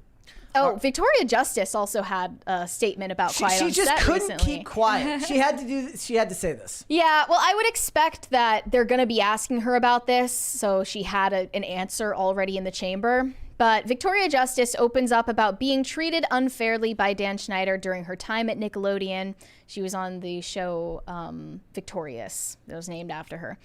Something that was very evident in the documentary is that Dan had a very large ego, and sometimes that ego clouded his better judgment and affected the way he treated people. And there were times I felt like I was being treated unfairly. She's like, look, I heard all those Lori Beth allegations. I'm going to tell you right now, he got the last piece of lasagna in the craft services line one day, and I still had scenes to shoot. And frankly, I found that unfair. Well, he said that he needed it more than her, and she needed to get down to a size 0. Yeah. I just... But she stressed, by the way, that none of these unfair treatments were anything sexual. He was just mean sometimes. You know, sometimes he was just a mean guy. He would just make me. He would make me report to set at 6 a.m. some days, and he knows that I need my beauty sleep, and frankly, that's a problem. She says she addressed the video that Dan Schneider recorded after the documentary, where he admits he owes apologies to many people. I would say I'm definitely one of the people on that list. So. Who owes people an apology? I do appreciate she's owed an apology. Okay, we'll leave it there. What? Say what you want to say. Say what you want to say. It's not really necessarily in the same realm. What? Well, because her stuff isn't sexual. She's saying that basically she was just mistreated at work sometimes, and I just feel like most men are just going to leave it at the office with stuff like this. Yes. And the ones that do are even more embarrassing than the women who are just like, they were mean to me when I was doing this movie. Yeah. Cry me a river, dickface. All right, let's move on. Pat the plumber said Stacey Dash was freaking fine. Yep. She still is. Yep. Yeah. Shane H. Wilder said, I hate to say it, but both Clueless and Legally Blonde were made into stage musicals. Damn theater kids. They have to ruin everything, don't they? Sir Renko Productions. Yes, character actress Margot Martindale. Let's go. Margot's great. You should watch everything she's in. She plays a great bad guy and a great good guy. Pat the plumber said squirrels are after her. They just want to get a knot. Okay. Zach Yandel said Scurry is going to be like Zombievers. Is there a movie about zombie beavers? Undead beavers? I mean, we should watch it if so. Okay. Somebody just said Brett is getting more cynical about women. My cynical comment there was about the men. not the women. It was about the men who. I would say you're just becoming more cynical in general due to my influence. And it's not about women. It's Hollywood. It's these people. You said I bring out your sarcastic side. You bring out. I bring out the worst in you. You bring out my more sarcastic side. Yes. Love our dynamic. We bring out the worst in each other. Alfred LaRock said therapy used to be fishing with your cousin or a hair appointment or lunch with mom. They ruined the family in only 2 generations. Bummer. Hate it when that happens. I mean, yeah, that is the sad part is people are going to therapists because they don't have anyone to talk to. Let's do one more. Brewmaster Monk said, our society is collapsing and we're entertaining ourselves to death. I'm tired of watching TV and movies. I want to do something that matters. Well, then, what is it that you would like to do that matters? Like, are you talking about something that you're already a part of, like a skill set, things like that? It is kind of one of those things where you get paralyzed by options almost, or paralyzed by choice, where it's, I want to go do all these things. I don't know how to get started doing all of them. I guess I'll just watch the world burn instead. I don't take the same cynical view all the time. It's kind of the same way when people are like, how can you be watching movies and reviewing them when Hollywood's evil and there's a genocide going on in Gaza? And I just say, get away from your computer for 20 minutes. Go do something that isn't terminally online and come back and see if you feel the same. Not 20 minutes. Go out and do something for a couple of hours every day that doesn't give you access to the endless list of bad that's going on in the world. Do something that gets your blood pressure, that gets your adrenaline up, that gets your heart pumping, and come back and see if you don't feel a little bit better, and then go from there. But I just tend to not take the same cynical view of the world. Certainly certain stories or things like this, but anytime we cover things like this, I understand that we're talking about curated information that's designed to be sensational and point things out to you that are not the best. And, the worst of the world. And that's not the world as a whole. There's a whole list of things that are beautiful and amazing that also exist. The key is you have to go find them and make them a part of your life on a daily basis, and that's how you build a balance. But keep watching the show. Yes. If you give up TV and movies, keep watching PCC. Well, the whole point is like when I see people in this space and they talk about changing the culture or I want to make a difference like this, I don't care. I just want to give you something interesting to watch for a couple of hours a day. It doesn't even have to be interesting. Remember? Background noise. I just want to give you something vaguely... we're tolerable. Vaguely tolerable for you to watch a couple of hours a day. If you've done that, then I guess I've done the job that I was hired to do. And that's enough for me. I don't care about changing the world. I don't. Good. Shane H. Wilder said, I clipped Brett for you, Mary. Also, trying to bring David Tennant back multiple times is not saving Doctor Who. We don't care anymore. Correct. Again, it's not get woke, go broke. It's go broke, get woke.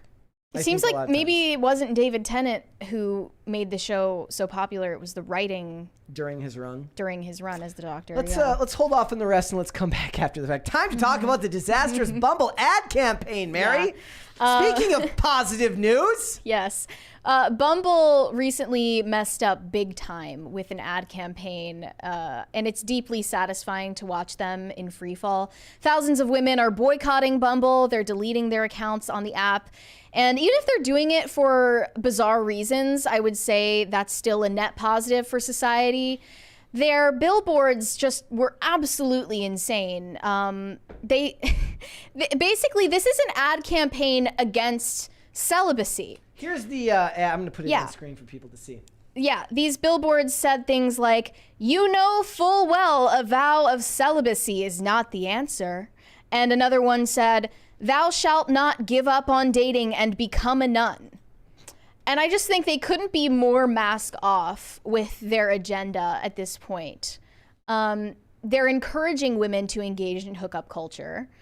They're hoping that their app doesn't do what it promises because they want you to be perpetually swiping to no end, never finding love. It makes them money.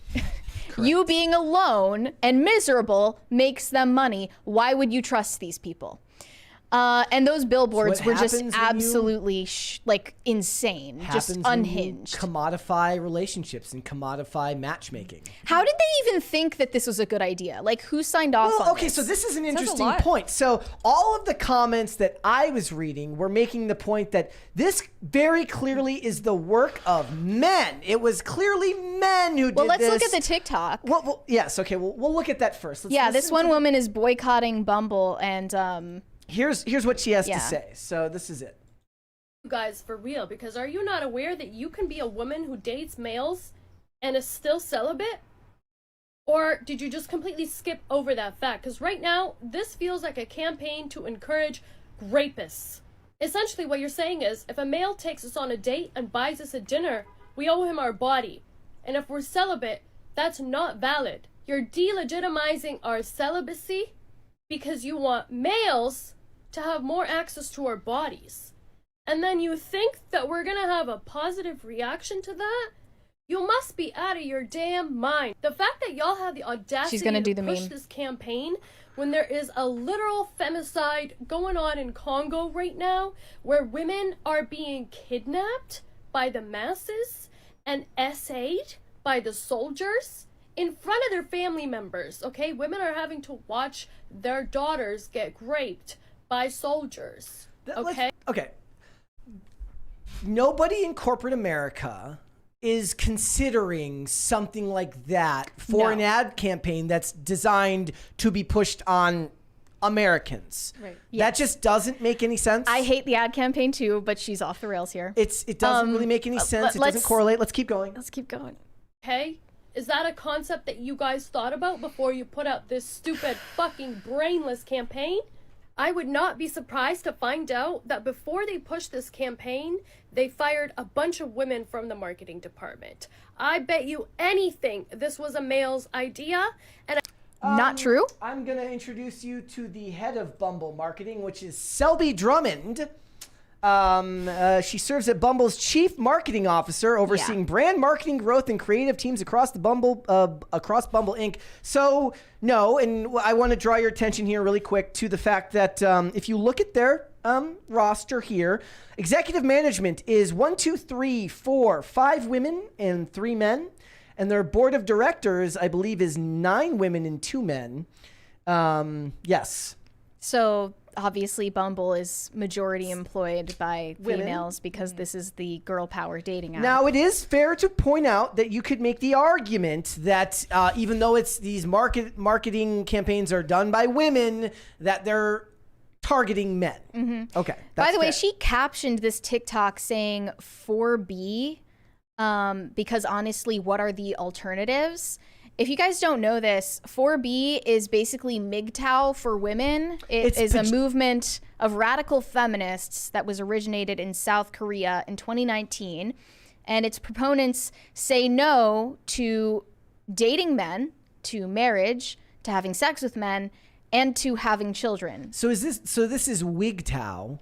It's WGTOW, And but for Korean there's women. a dating app here that could be made that's like put the MGTOWs with the WGTOWs and see if they can find some common ground. That's the femcell dating app, right? Yes.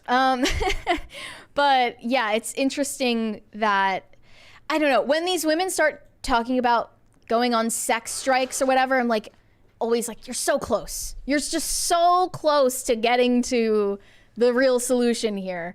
And yeah, you shouldn't be hooking up with guys on the first date or really even third, fourth, fifth date. The problem at is, all. Mary, they don't But carry a it's- strong why is it opinion all of or marriage. nothing?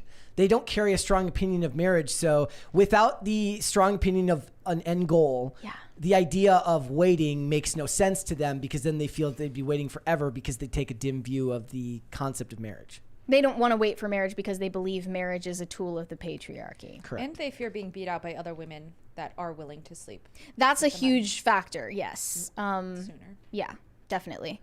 But anyway, this ad campaign, because it was so poorly received, caused Bumble to release a statement apologizing to their users. So here's what they said. To our beloved Bumble community, we made a mistake. Our ads referencing celibacy were an attempt to lean into a community frustrated by modern dating, and instead of bringing joy and humor, we unintentionally did the opposite. Some of the perspectives we heard were from those who shared that celibacy is the only answer when reproductive rights are continuously restricted. From others for whom celibacy is a choice, one that we respect. And from the asexual community, for whom celibacy can have a particular meaning and importance, which should not be diminished. We are also aware that for many, celibacy may be brought on by harm or trauma. For years, Bumble has passionately stood up for women and marginalized communities and their right to fully exercise personal choice. We didn't live up to these values with this campaign, and we apologize for the harm it caused, so here is what we're doing. We're removing these ads from our global campaign. Bumble will be making a donation to the National Domestic Violence Hotline, among other organizations, as a part of our ongoing efforts to support the work being done around the world to support women, marginalized communities, and those impacted by abuse. We will also be offering these partners this billboard space to display an ad of their choice for the duration of our reserved billboard time.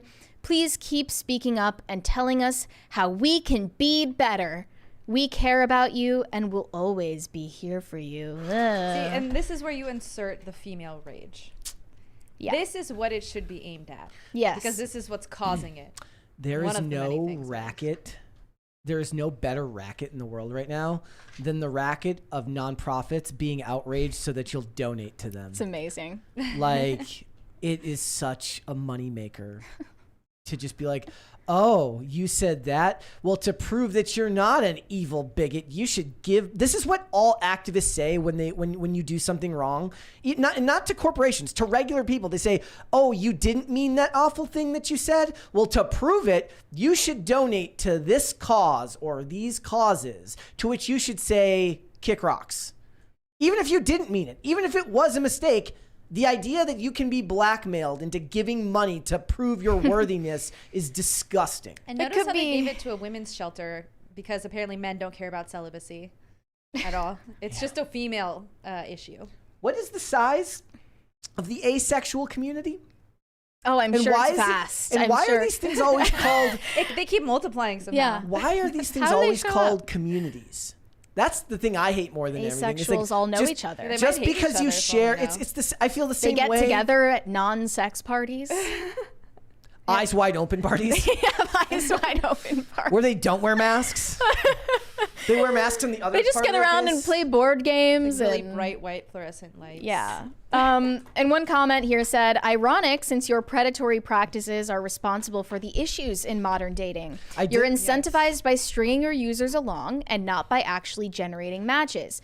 Maybe you should charge on a per match basis instead of making it more difficult to match and then charging customers for compliments and super likes. I did like the comment that says like the biggest is like why do you have a lifetime membership offer for Bumble? It's insane.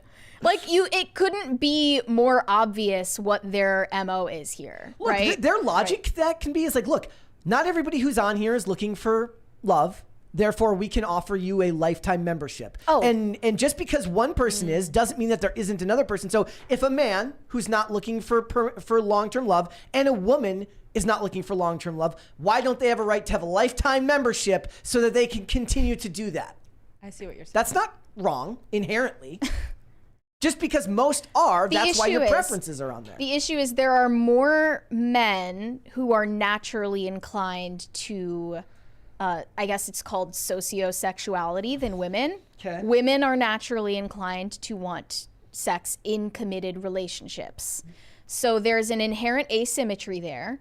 And the dating apps are incentivizing women to cater to a small amount of men who are inclined to having a wide variety of sexual partners and are able to get those partners. Therefore, no one is finding love. We have demonized long-term relationships and marriages so much in this country now.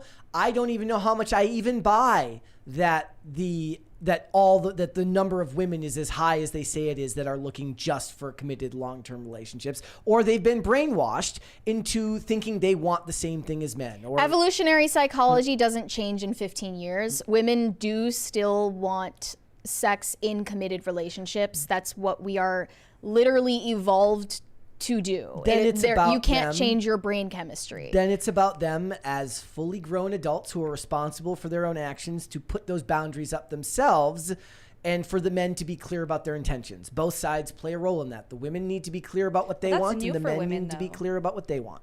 That's new for women, though, isn't it? Right? Because it used to be you would go from your home to your marriage. Now there's like this huge gap that people don't know how to navigate. I mean, and a lot of women get made fun of or gaslit when they say that they want to wait until they're married. I remember a girl getting bullied at my middle school for saying that. Yeah, this is telling. So I saw this tweet that said Bumble during the COVID lockdowns had a spike in women's engagement, but men's engagement on the app completely cratered. The user experience team, which was made up of 80% women, couldn't figure out why. And it's obvious that men were using Bumble and other dating apps in hopes of getting casual hookups. If you're in the middle of COVID lockdowns and people aren't willing to meet up, they stop using the app. Women still want attention. Emotional vampirism. Women still want to get messages, and they still want to get attention on the app. Therefore, they're still swiping and swiping and swiping without the intention of ever meeting up with anyone. There's this great scene from this episode of Castle where a girl like drugs a guy to get like his room key, but she's like leading him on to pretend like she's gonna have sex with him. And two male characters both go like, "Why would a woman ever drug a dude? They could just ask. Like, why would a woman ever drug a dude to have sex? You could just ask him." Yeah. That's the way it is. But better than lifetime memberships, Bumble has a great solution for this. AI dating concierge. It will do the dating for you. They're developing AI to swipe through people so you don't have to. Not only is the dating market like so bad these days, like, look, I got a job, I got to go to work, I got emails to answer. I'm going to let my digital avatar decide who I go on a date with. Bumble's founder, Whitney Wolfhard, recently addressed how Bumble will utilize artificial intelligence while appearing at the Bloomberg Tech Summit last week. So here is her explanation. Who needs fathers in a dowry when we can just have AI arranged marriages? Yeah, it's perfect. Help create more healthy and equitable relationships. Oh, and that there's that also starts with yourself. How can we actually teach you how to date? How can we help you show up in a better way? So give me an example. Okay, so for example, you could in the near future be talking to your AI dating concierge, and you could share your insecurities. I just came out of a breakup. I have commitment issues. And it could help you train yourself into a better way of thinking about yourself. And then it could give you productive tips for communicating with other people. If you want to get think less of yourself. Evil. I think you should think less of yourself. That's what I think. Really out there is a world where your dating concierge could go and date for you with other dating concierge. No, truly. And then you don't have to talk to 600 people. It will go scan all of San Francisco for you and say, these are the 3 people you really ought to meet. So what happens when you meet all 3 of those people and it doesn't work out? It destroys the things about relationships that are great, or at least about finding someone that you care about, which is kind of the I don't know what the word for it would be, the shock of it actually being somebody that maybe you didn't think that you would have as much in common with as you do, right? Right. Like there's an inherent I'm having a rough day with words There's today. Biology behind it too. Yeah. Right? There's like a biological, we don't really understand it, but there's like a biological drive or connection that draws you to certain partners more so than to others that AI can't compensate for. Nor can a dating app without the help of AI. Or like people you weren't expecting, like friendships that turn into relationships and shared experiences that then turn into romantic relationships. Exactly. That just completely erases all of that. And also the ability for your own social circle to vet someone before you even meet them. Yes, which I think is so important. It can protect women from all of these dangerous men they don't want to be alone with, right? If your friends know a guy and they recommend you go on a date with him, then you already know he's safe to be around. Do you remember when I showed you the video of like the girl who did the video of like her and her husband or her boyfriend is in jail, and everyone's like, this relationship is so sweet. You guys are so good together. And all the women are just being really toxic and being like, yeah, queen, this is a great idea. I hate it. Who would you trust more to vet a potential match, men or women? Do men vet? That's just a ridiculous question. I don't know. I mean, I would be more likely to have female friends anyway. Yeah. So it usually is women matchmaking for their other or even female family friends. members, like your dad or mom being a good judge of character. Yeah. And well, I think it's hard because like for girls, we're more hypercritical of men. So if I were to ask my girlfriends their opinion on this guy, one of them might say like, okay, well, he might be a serial killer, or the other one might be like, oh, he's just a really nice guy. Versus if one of your guy friends asks you to vet his girlfriend and she is extremely attractive, that could deter your judgment from other aspects of her. Do you think that are that red flags. Yeah, like maybe if a guy doesn't want his friend to date that woman because he finds her attractive, then he's gonna be like, oh no, she's crazy, bro. You don't want anything to do with her. Or women will do that to each other. Like women being competitive for male attention will say like, not even for his attention, they just don't want their friend to be happy. They just you're too good for him, queen. Go get a pixie cut. They want you to be happy, just not as happy as they are. Right. I'm telling you, there's gonna be a pendulum swing back to more traditional modes of dating and marriage, not because we're going to have an enlightenment of morals in this country, but more so because it's going to be seen as high status to be married and have a bunch of kids. Because it's already being framed as a luxury to be able to have more than 2 kids and actually have an above replacement rate family because of our economic conditions. But it's also going to be seen as a status symbol to get married going forward, I think.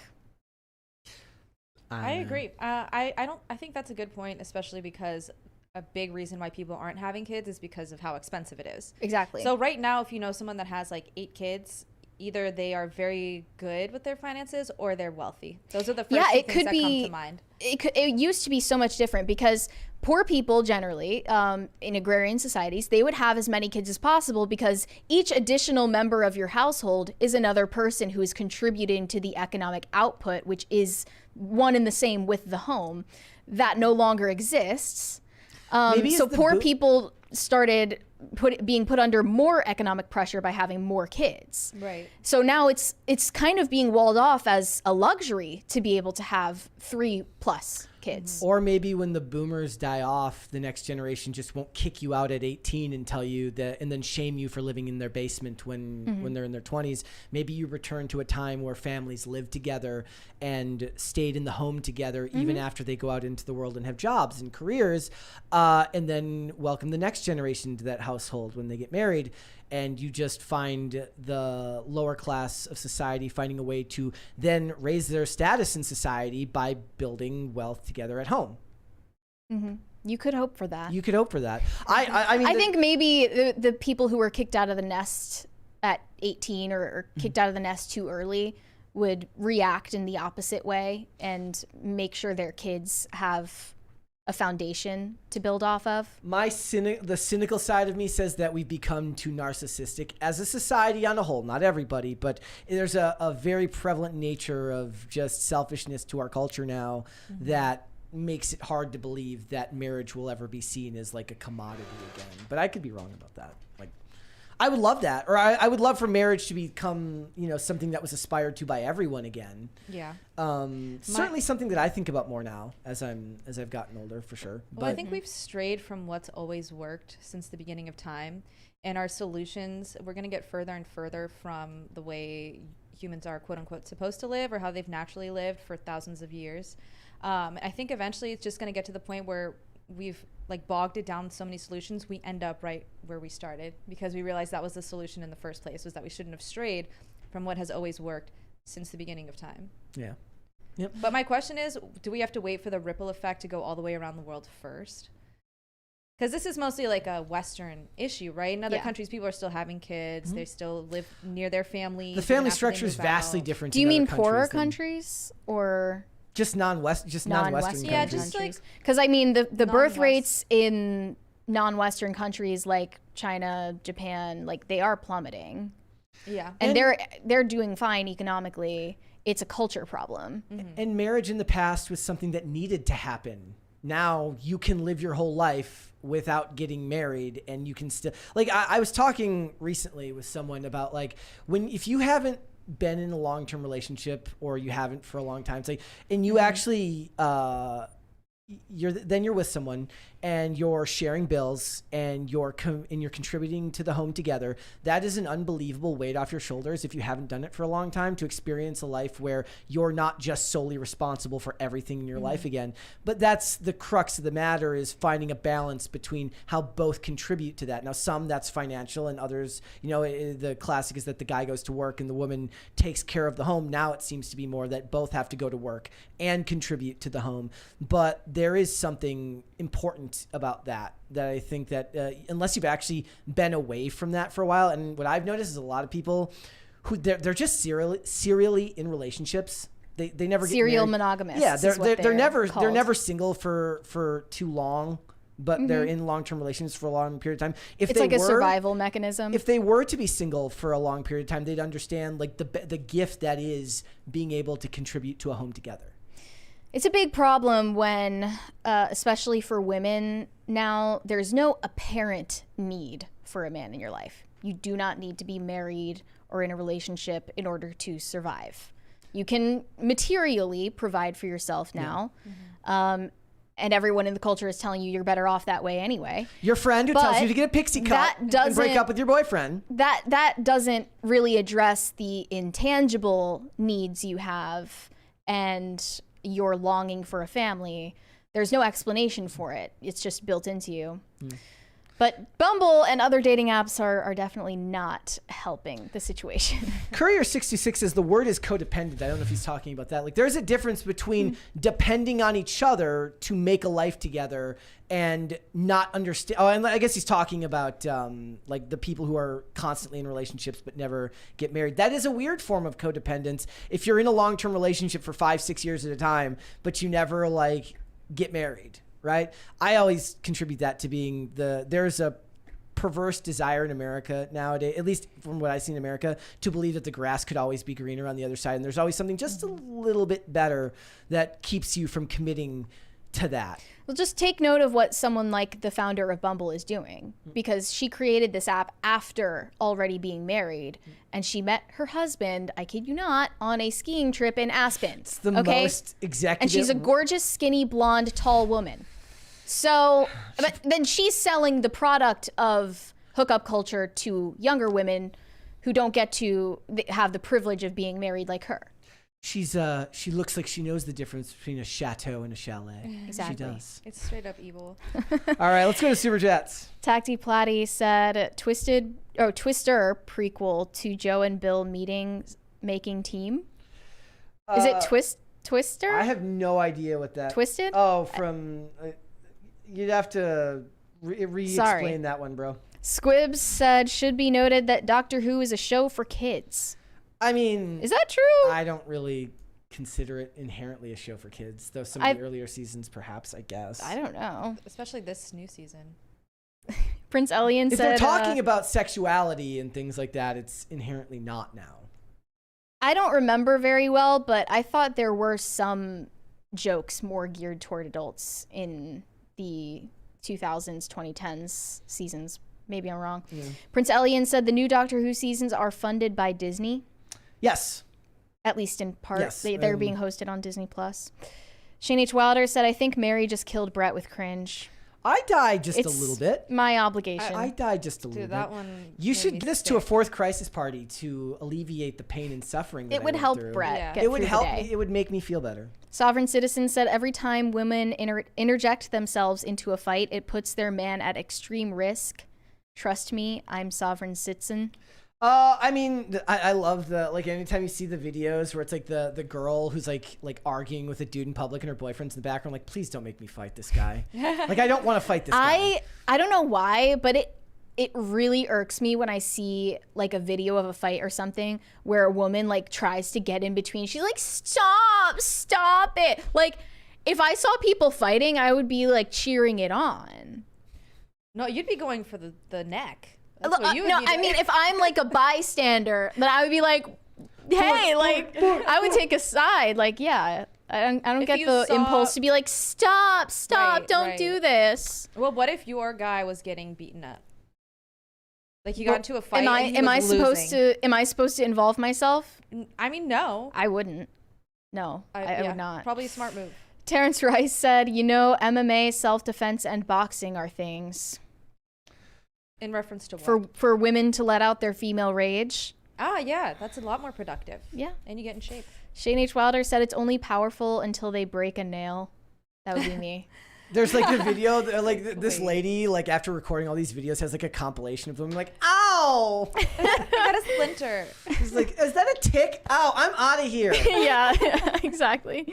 Sweet Baby Inc. MTL said, hey Brett, why the Garfield movie is made by Sony, but Garfield IP is owned by Paramount Nickelodeon, and what's your box office prediction? Sony acquired the rights, if I remember correctly, back in 2021 for that film. Box office prediction? Is Garfield coming out the same time as Furiosa? Is that the one? That should be the new Barbenheimer. Yeah, I think they're coming out the same weekend. Furiosa. Doesn't have the same ring to it. Sorry Furiosa to say. Field. I don't know. Box office prediction. It is fair to point out that those are vastly different audiences. One is clearly a family movie, and the other one is, made for dudes to either go with the bros or bring their girlfriends to. It's a girl boss movie, so the girlfriends will love it. You want to make a prediction for Garfield? For Garfield, it'll probably do well. Like the Mario movie did well. Yeah, but I don't think it's the same as a video game. I'll say 50 million. Like total? No, opening weekend. Oh, okay. Opening weekend. I don't know. Like the box office predictions a lot of the times. In fact, I'm curious. I'm gonna look it up and see what the problem is. A box office prediction has nothing to do with whether the movie is good or bad. I should have specified. No, yeah, but they asked my. Okay, so they're saying $35 million. Oh, it's a long weekend, so it's Memorial Day weekend. $35 million over the long weekend. Family movie, long weekend. That would be cross generations too. It's still the school year, I guess. So May. Do kids get Memorial Day off of school? I'll say. I don't think I did. It opened and it didn't, and it's already opened overseas. So I'm gonna amend what I said and say 45 million. Okay. Alfred LaRock said women used to be able to beat the first two kids. Is that true? I don't think that's true. The first two. After that, it's just considered wrong. Well, everyone knows younger siblings aren't disciplined as much as the older siblings, and then the older siblings are like, "Why are you letting him get away with that? I would have been, whatever." I don't know if that happened in our household. I don't know if my brother ever said that to me. Well, if it's only two, that's different. Okay. Yeah. Court Peary said kids have been neglected by their parents that instead send them to therapy to deal with problems. Now they have no idea how to express emotion. For these millennial women, is that the case? Like, I think they just live in a form of society in which they are unhappy. Yes. And they've been given. Like, I think they are having a totally rational response to the type of society that they have been raised in. And most people aren't going to tell them this is why. This is why you might be miserable. Yeah. Like you sound like a conspiracy theorist or something, right? Yeah. Like that's how they would label people. Who are like, oh, there's no agenda to get women to go out and sleep around. It's like the Bumble CEO basically put it on a billboard. Yep. My true belief is that society is worse because we've given everything a name. we've medicalized everything, and we've given literally every type of neurosis and minor bit of self-doubt or quirk that you have about yourself some type of term that then categorizes and labels you and fits you into a box that can only be fixed by medications and therapy. And you know who they couldn't put in a box? Was Charlie Sheen. Exactly. Being like Tiger Blood doesn't have a name. It's just Tiger Blood. New guy, don't haze me, said, I can picture Mary and Sara having rage and going all, catch me outside. How about that? Yes, that's totally way us. more productive. The Rumbling said, liberal feminists who can't convince male conservatives into their debaucherous lifestyle is female rage. These females just need to go to the gym. I mean, maybe it's different. Like, maybe it's spin class for the women or Pilates. Pilates is good for you. I think the liberal feminists, if they want to engage in debauchery, have plenty of liberal male feminists to do that with. We need to bring back jazzercise classes. That's what it is. Look, there's always. What else do they have? Salsa dancing, Zumba, Yoga. Soul Cycle. Oh, pickleball is big right now. Oh, yeah. Peloton. So you do that. Peloton if you're a homebody. The last of my kind said, femme rage because girls typically don't have hobbies. ? No. But I mean, women tend not to gravitate towards violent hobbies anyway. Correct. So I don't think it's from a lack of hobbies. We need to give them bigger malls to walk around to really walk off that anger. Yeah. That would cure everything. That's a good idea. I unironically endorse this. It blends the ability to both get exercise and shovel the consumerist nature of America right into everything. It's fantastic. Mr. Anderson said, Sara, you mentioned the poor ladies being ripped from the nest at 18. So when are women finally adults? Does it ever happen? So I probably have a take that I don't know if you guys would agree on. And a lot of my influence is the fact that I was raised as a first-generation Iranian American. I was taught English as my first language because my parents wanted me to assimilate. But it doesn't change the fact that most of my family still lives in Iran, which due to force, in part due to force, is a very religious culture. And they're still very much in touch with like Persian culture. But to make a long story short, basically, like women don't just move into an apartment to live by themselves and work a 9 to 5 and pay taxes for no reason. It's terrible. And I don't think it's good for their mental health either. What they used to do was live with their parents until they met someone that they wanted to marry. Then they would get married to that person, and those two people would go into a home and be a family and grow their family. That doesn't mean you weren't an adult at 18. Being an adult. Okay, the truth is, legally, you become an adult overnight. In reality, you don't become an adult overnight. Is it really that hard to understand? No. I don't know why this has become such a sticking point that it comes up over and over again. But the law is, something that we use to adjudicate criminal behavior. It doesn't mean it reflects every nuance of reality that we live in. Yes. And I fully believe it's terrible for women at age 18 to be shipped off to college or to be, living alone and going into the corporate world or whatever as if it's supposed to be a seamless transition. It's incredibly jarring and it's not natural. And multi-generational households are the tradition, not the other way around. And I think you're right that non-Western societies understand this much more, but it's also like, ethnic cultures in America, like for instance, Italian families would understand this more so than it's like very Anglo-Saxon. This is like a very Anglo-Saxon phenomenon to do this kicking out of the nest at 18 Doesn't that feel thing.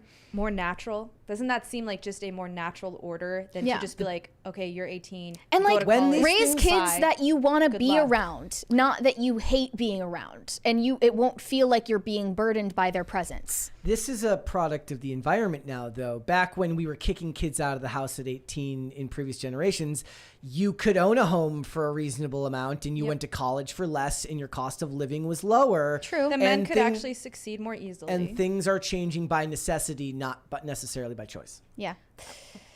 You had another I disagree. You think they're changing by necessity?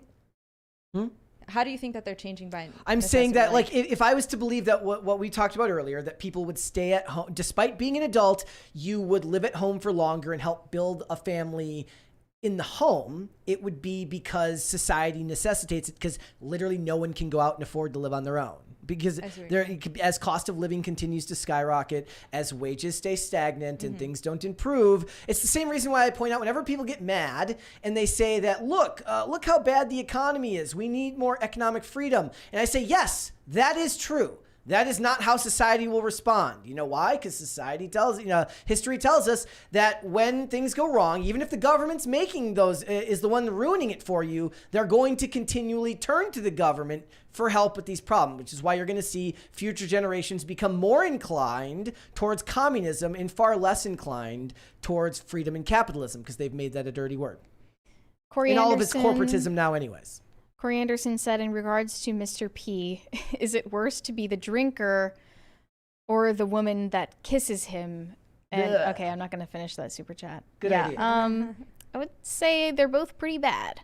DCNC said, women raging together over saving it for the blokes. Which is it's a very British super chat. We love our British super chats here. Corey Anderson said, Lori Beth should have told Dan about pillow pants. Okay. I don't know. I think that's one of the sketches she did on all that. Okay. Colton Coldrick said, Sara is perhaps the third most popular Persian on YouTube behind Nina Infinity and Jasmine Jafar. Okay. Wow. I don't know either of those people, but thank you. Quite the accomplishment. Surenko Productions said, we're all stressed because we're carrying the entire weight of the world in our pockets. We are our own atlas. The internet in your pocket is one of the most damaging things that's ever happened to the human psyche. And like all of the good that the internet does, in my opinion, will still never undo all of the damage the constant bad news machine in your pocket is. Yep. Shane H. Wilder said, Surenko getting all philosophical and shit. He's not wrong, though. He's not. Zach Yandel said Roanoke Gaming's video on Zombievers instead better. Okay. Gaz said, what's with the gas pump meme going around? I recommend, for your sanity, not looking at the gas pump thing. What is the gas pump meme? I'm very confused. It's the guy who sticks the gas pump up his ass. What? We're not putting it on That screen. actually happened? Yes, that actually happened. That doesn't sound like a meme. That just sounds like a snuff Well, it's been video. turned into a meme now because it's the guy. He's like jerking off while he sticks it. And the point and is, he's at a gas station doing this. In public? Like in front of everyone. The funnier part of it is the guy looks Society's so surprised when broken. people see him. Why gasoline? Why? What people were doing were photoshopping him into the portal so that the chick flashing it. The way sees I that would guy. light a match and throw it so fast. Yes. The way I would flick my cigarette butt at him so fast. I would disavow that, but yeah. Just kidding. Yes, but No, I support it. good thing you don't do that. Good thing you don't smoke. Yeah, I don't even smoke, so I don't know why She would take say it that. up I would just go to in the do gas that. station and I would buy the cigarette. Yeah. Pat the Plumber said, how can you continue the show when there's a femicide going on in the Congo? I mean, isn't this kind of what Tim always says when he talks about like Israel and Palestine? It's like, why don't people care about Myanmar? Yeah, or about literally any Why other war. don't you care about the Congo? It's like this is what I'm talking about with the phone in your pocket. We were not designed to care about everything that happens to everyone everywhere. True. You're not humanly capable of doing it, but by gosh, women will continue to try and do that. And evil male politicians. My gosh. Whoa. And no, the point is, it's not bad. I'm saying that it's inherent to care, right? And women will try to care about everyone, and evil male politicians will try to use that against you, right? That's the problem. And Hillary Clinton. You cannot, and well, yes, all. I shouldn't have specified male politicians, but all evil politicians will do that. And it is impossible to care about everyone all the time. And yes. I'm not saying that it's a fault of women. I'm saying that you're biologically programmed to care, and it's used against us in society. Mm-hmm. Couldn't have said it better myself. Alfred the Rock said, like always, me and Mary agree 100%, but the doctors did change their brain chemistry since childhood. That might be referring to birth control, perhaps. Good point. Yes. Birth control is making women hysterical and insane. Pat the plumber said, don't even have to ask Mary. She hates everything. What did I say I hate? I mean, the general concept is that there's not, like, we should make a list of, like, we should have a Mary likes segment. I didn't say I hate Garfield. I haven't seen it. Well, I always give it a chance. Mr. Anderson said, give it another generation, and they'll say I was kicked out of my parents' home and I was only 45. The point is that you shouldn't be kicked out. The point is that in a functioning society, you would find a spouse, get married, and then build a home for yourself. Yeah, because at the end of the day, who cares about you? Your family. Other people don't really care about you. So the fact that marriage has been so demonized when it's supposed to be your safety net when you leave the world, and then you procreate with this person, and you and this person aren't related, but you signed a contract that's like, look, I'm not going to leave, and you're not going to leave either. Mm-hmm. Does your mom not like this thing you do? Go no contact. That's what society tells you now. Your parents don't agree with absolutely everything you do. Cut them off. Not just what you do, but all of your beliefs, like your beliefs about politics. And it could be anything. I'm ending the poll, ladies and gentlemen, as we continue. We are getting close we have to the that. final. Let's get to that fourth crisis party, guys. Final decision. Do it for my dog, Shadow. I had to leave him alone today to be here. So, what are the results? I'm waiting for, populate there. Okay, here we go. Which was worse for women? 35% of you say rage rituals. This was a pretty close poll. 33% say astrology.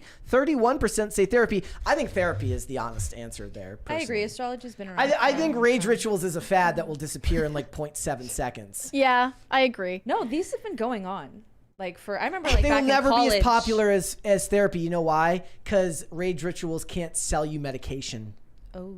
Whereas therapy can. Rage rituals are free. Big pharma money doesn't enter into unless outside. there's a holistic like big pharma holistic medication that some dude who works at like a holistic medication shop can sell you a bunch of tea leaves and stuff like that. But other than that, the one that has big pharma money behind it is the one that's going to be the worst for you. Yeah. Gordon Shumway said, how can you be talking about Brett's sanity when there is a femicide? Oh, wait, did I read this one? Is it another one? Is there still a femicide going on? Is another one?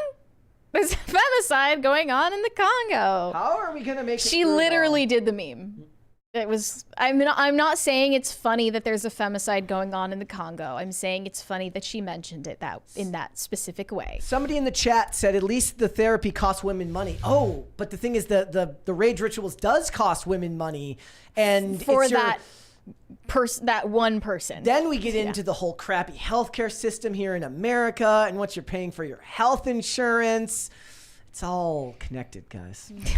Mr. Anderson, isn't it odd how ladies will pick and choose the bits of tradition they like, stay at home and mooch, not enter the workforce? That's oppression. Who said that? Wait, what? I can't see it. I mean, I think the implication is that in the bygone era, when women and men stayed in the home instead of going to college or, moving into single bedroom apartments, is that they contributed to the economic output of the home, which was the moneymaker. The home was one and the same with work. So, yeah. Because it's accumulating wealth for the children? Yeah. The Rumbling said, feminists having sex with a liberal guy, you might as well call that a lesbian relationship. There is no testosterone in that activity. Well, who's the bad guy in that one then? They're both bad, but I guess it's like, why settle for something you're not attracted to? But I guess they've convinced themselves they are attracted to that. The birth control is making them attracted to that. It's literally changing their brains because pregnant women find lower T attractive. Yeah, and then men are filling that need. Yeah, for soft soy boys. Steve G88 said Sara is the coolest Persian on YouTube. You heard it here first, ladies and gentlemen. Wow, it's thank true. You. Shane H. Wilder, she's the best. She's the best Persian. Shane H. Wilder said, Brett just said, by gosh, we're getting to him, Mary. Soon he'll be saying golly and G. Jumping G Willikers. Jumping G Willikers. Aw shucks. I don't say any of that. Havo. We need to have Ned Flanders on this show. That's what we need. I don't know how to say this, but Havo Cax. Havoc Axe, I guess. Sent $2 without a message. Thank you. Guys, I'm still waiting for that crisis party. Okay, we can just How wait. far are we? Just Do sit here. we know how far we are? We're pretty close. I can check here. By the way, guys, I am supposed to be on IRL tonight. Oh, so we can't wait forever. So maybe guys. We can't wait forever, that's for sure. But I think we're good on time. Who are you on the show with tonight? Matt Walsh, I believe. Okay. I don't know if I'm allowed to say that, but I did. What are you guys going to talk about? Hopefully not The Israel. Congo? The Congo? Hopefully not the Congo either. I want to talk about his moon I don't want to talk landing. about Myanmar. I want to talk about his moon Israel. landing video. His what? His moon landing video that he made like a month back. What It is was that? the first like. What did he say? He was just debunking people that said we never went to the moon, and I have no opinion on whether we did or not. I don't care. But it was just there's something about his very, very like muted, stoic, half sarcastic response to everything that I love a lot. It's charming. Yeah, he's the type of person that you love it a lot when you agree with him, and you despise it when you don't agree with him. It's Well, what did you disagree with him about? Oh, nothing in that video. I'm just saying that if you are somebody like if it is a topic you disagree with them, you're like, fuck you, dude. Corey Anderson said Pillow Pants is from Clerks 2. It's a beep troll that prevents premarital relations. Gosh, I haven't seen Clerks in so long. You should watch that this Is it weekend. like the chastity belt from Spaceballs? That's what you need. Be good. In the chat, so he says Congo pack totally owns Congress. I think they thought I was serious when I was like making the comparison that Israel and Myanmar are the same thing. I'm obviously being sarcastic, but it is what it is. That's why I'm so it's so joyous. Like when we were on that episode of IRL, I'm like, I'm so glad I don't have to care about this stuff every day. I think everyone in Israel and Gaza should just get together and eat hummus and be friends. And hugs. That's great. Yeah. That's perfect. That's how we solve all of our world problems. It would totally work too. A bowl of hummus. All right, guys. All right, before we go, would you hit the like button on this video, please, and subscribe to this channel if you have not subscribed here yet already. Thank you so much for that, guys. And Sarah, thank you. Yeah, thank you guys for having me. You can follow Cast Brew Coffee on Twitter or on X. I'm going to start saying X from now on. I've decided. Good. It's at Cast Brew Coffee. You can follow me personally at Lady Sells Coffee. You can buy the coffee at castbrew.com. We've started wholesaling. If you own a business or you know a business that might be interested in selling our bags, reach out to us either on X or at customerservice@gmail.com. You can do it. Customer service at castbrew.com. Yes, like so, like 2 days in a row, like I like screwed up the order of the outro, and if I don't do it in order, like rigid the same way every day. Can you do the NPR voice again? I can do that today. Good. Okay. Go ahead, Mary. Where can they find you? You can send me validation on Instagram at Mary Archived, or you can send me hate on X. That is also Mary Archived. And make sure to tune into IRL later. One more super chat there from the last of my kind. We are so close to that crisis party, guys. Come on, we're getting there. Wait, let's define hobby because there is a difference between pastime and hobby. Example, playing baseball, hobby. Watching baseball, pastime. Y'all's thoughts? Yes, the idea would be a hobby is something that you actually participate in. Yeah. Mary asked me what a weekend warrior was today before the show, and that's kind of what it is. If you go play softball on the weekends, or you play sports with your friends, or you golf and you're really into it and you take it very seriously, but it's not what you do for a living, that's you're a weekend warrior. We have another $5 super chat from High Voltage 75 without a message. Thank you. We are waiting for that to process here. That should have triggered the crisis party, I believe, but we will have to wait and see if it lines up, guys. Remember. Oh, one more there from Shane H. Wilder. Where is it? It says there will be a special Brett's Greatest Hits and Mary's Funniest Moments for the 2-year anniversary tomorrow morning. Oh, I had the camera on you that time. Screwed up that time. Whoops. Oops. Yes, tomorrow will be the 2-year anniversary of PCC live here on YouTube. We will be eating Taco Bell. Yeah, it's going to be our first mukbang. It's a big moment for us. I kind of hate it because I don't like the idea of eating on stream, but we've made an exception. So therefore, you have to be really loud. Go.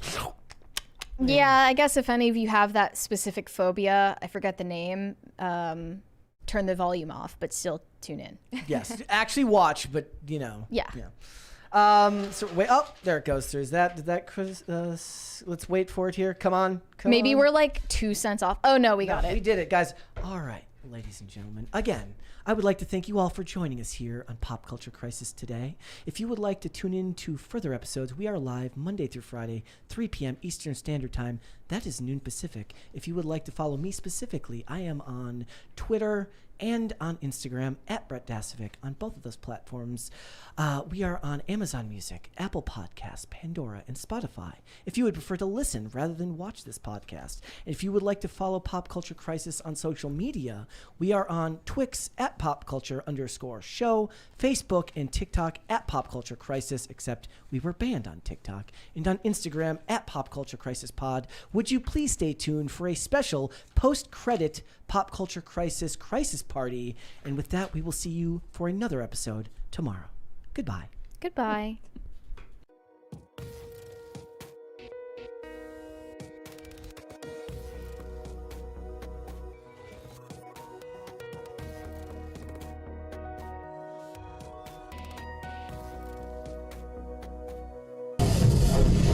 There it is. Crisis Party. Feel This free to crisis dance. party was made possible by viewers just like you. Have a lovely day.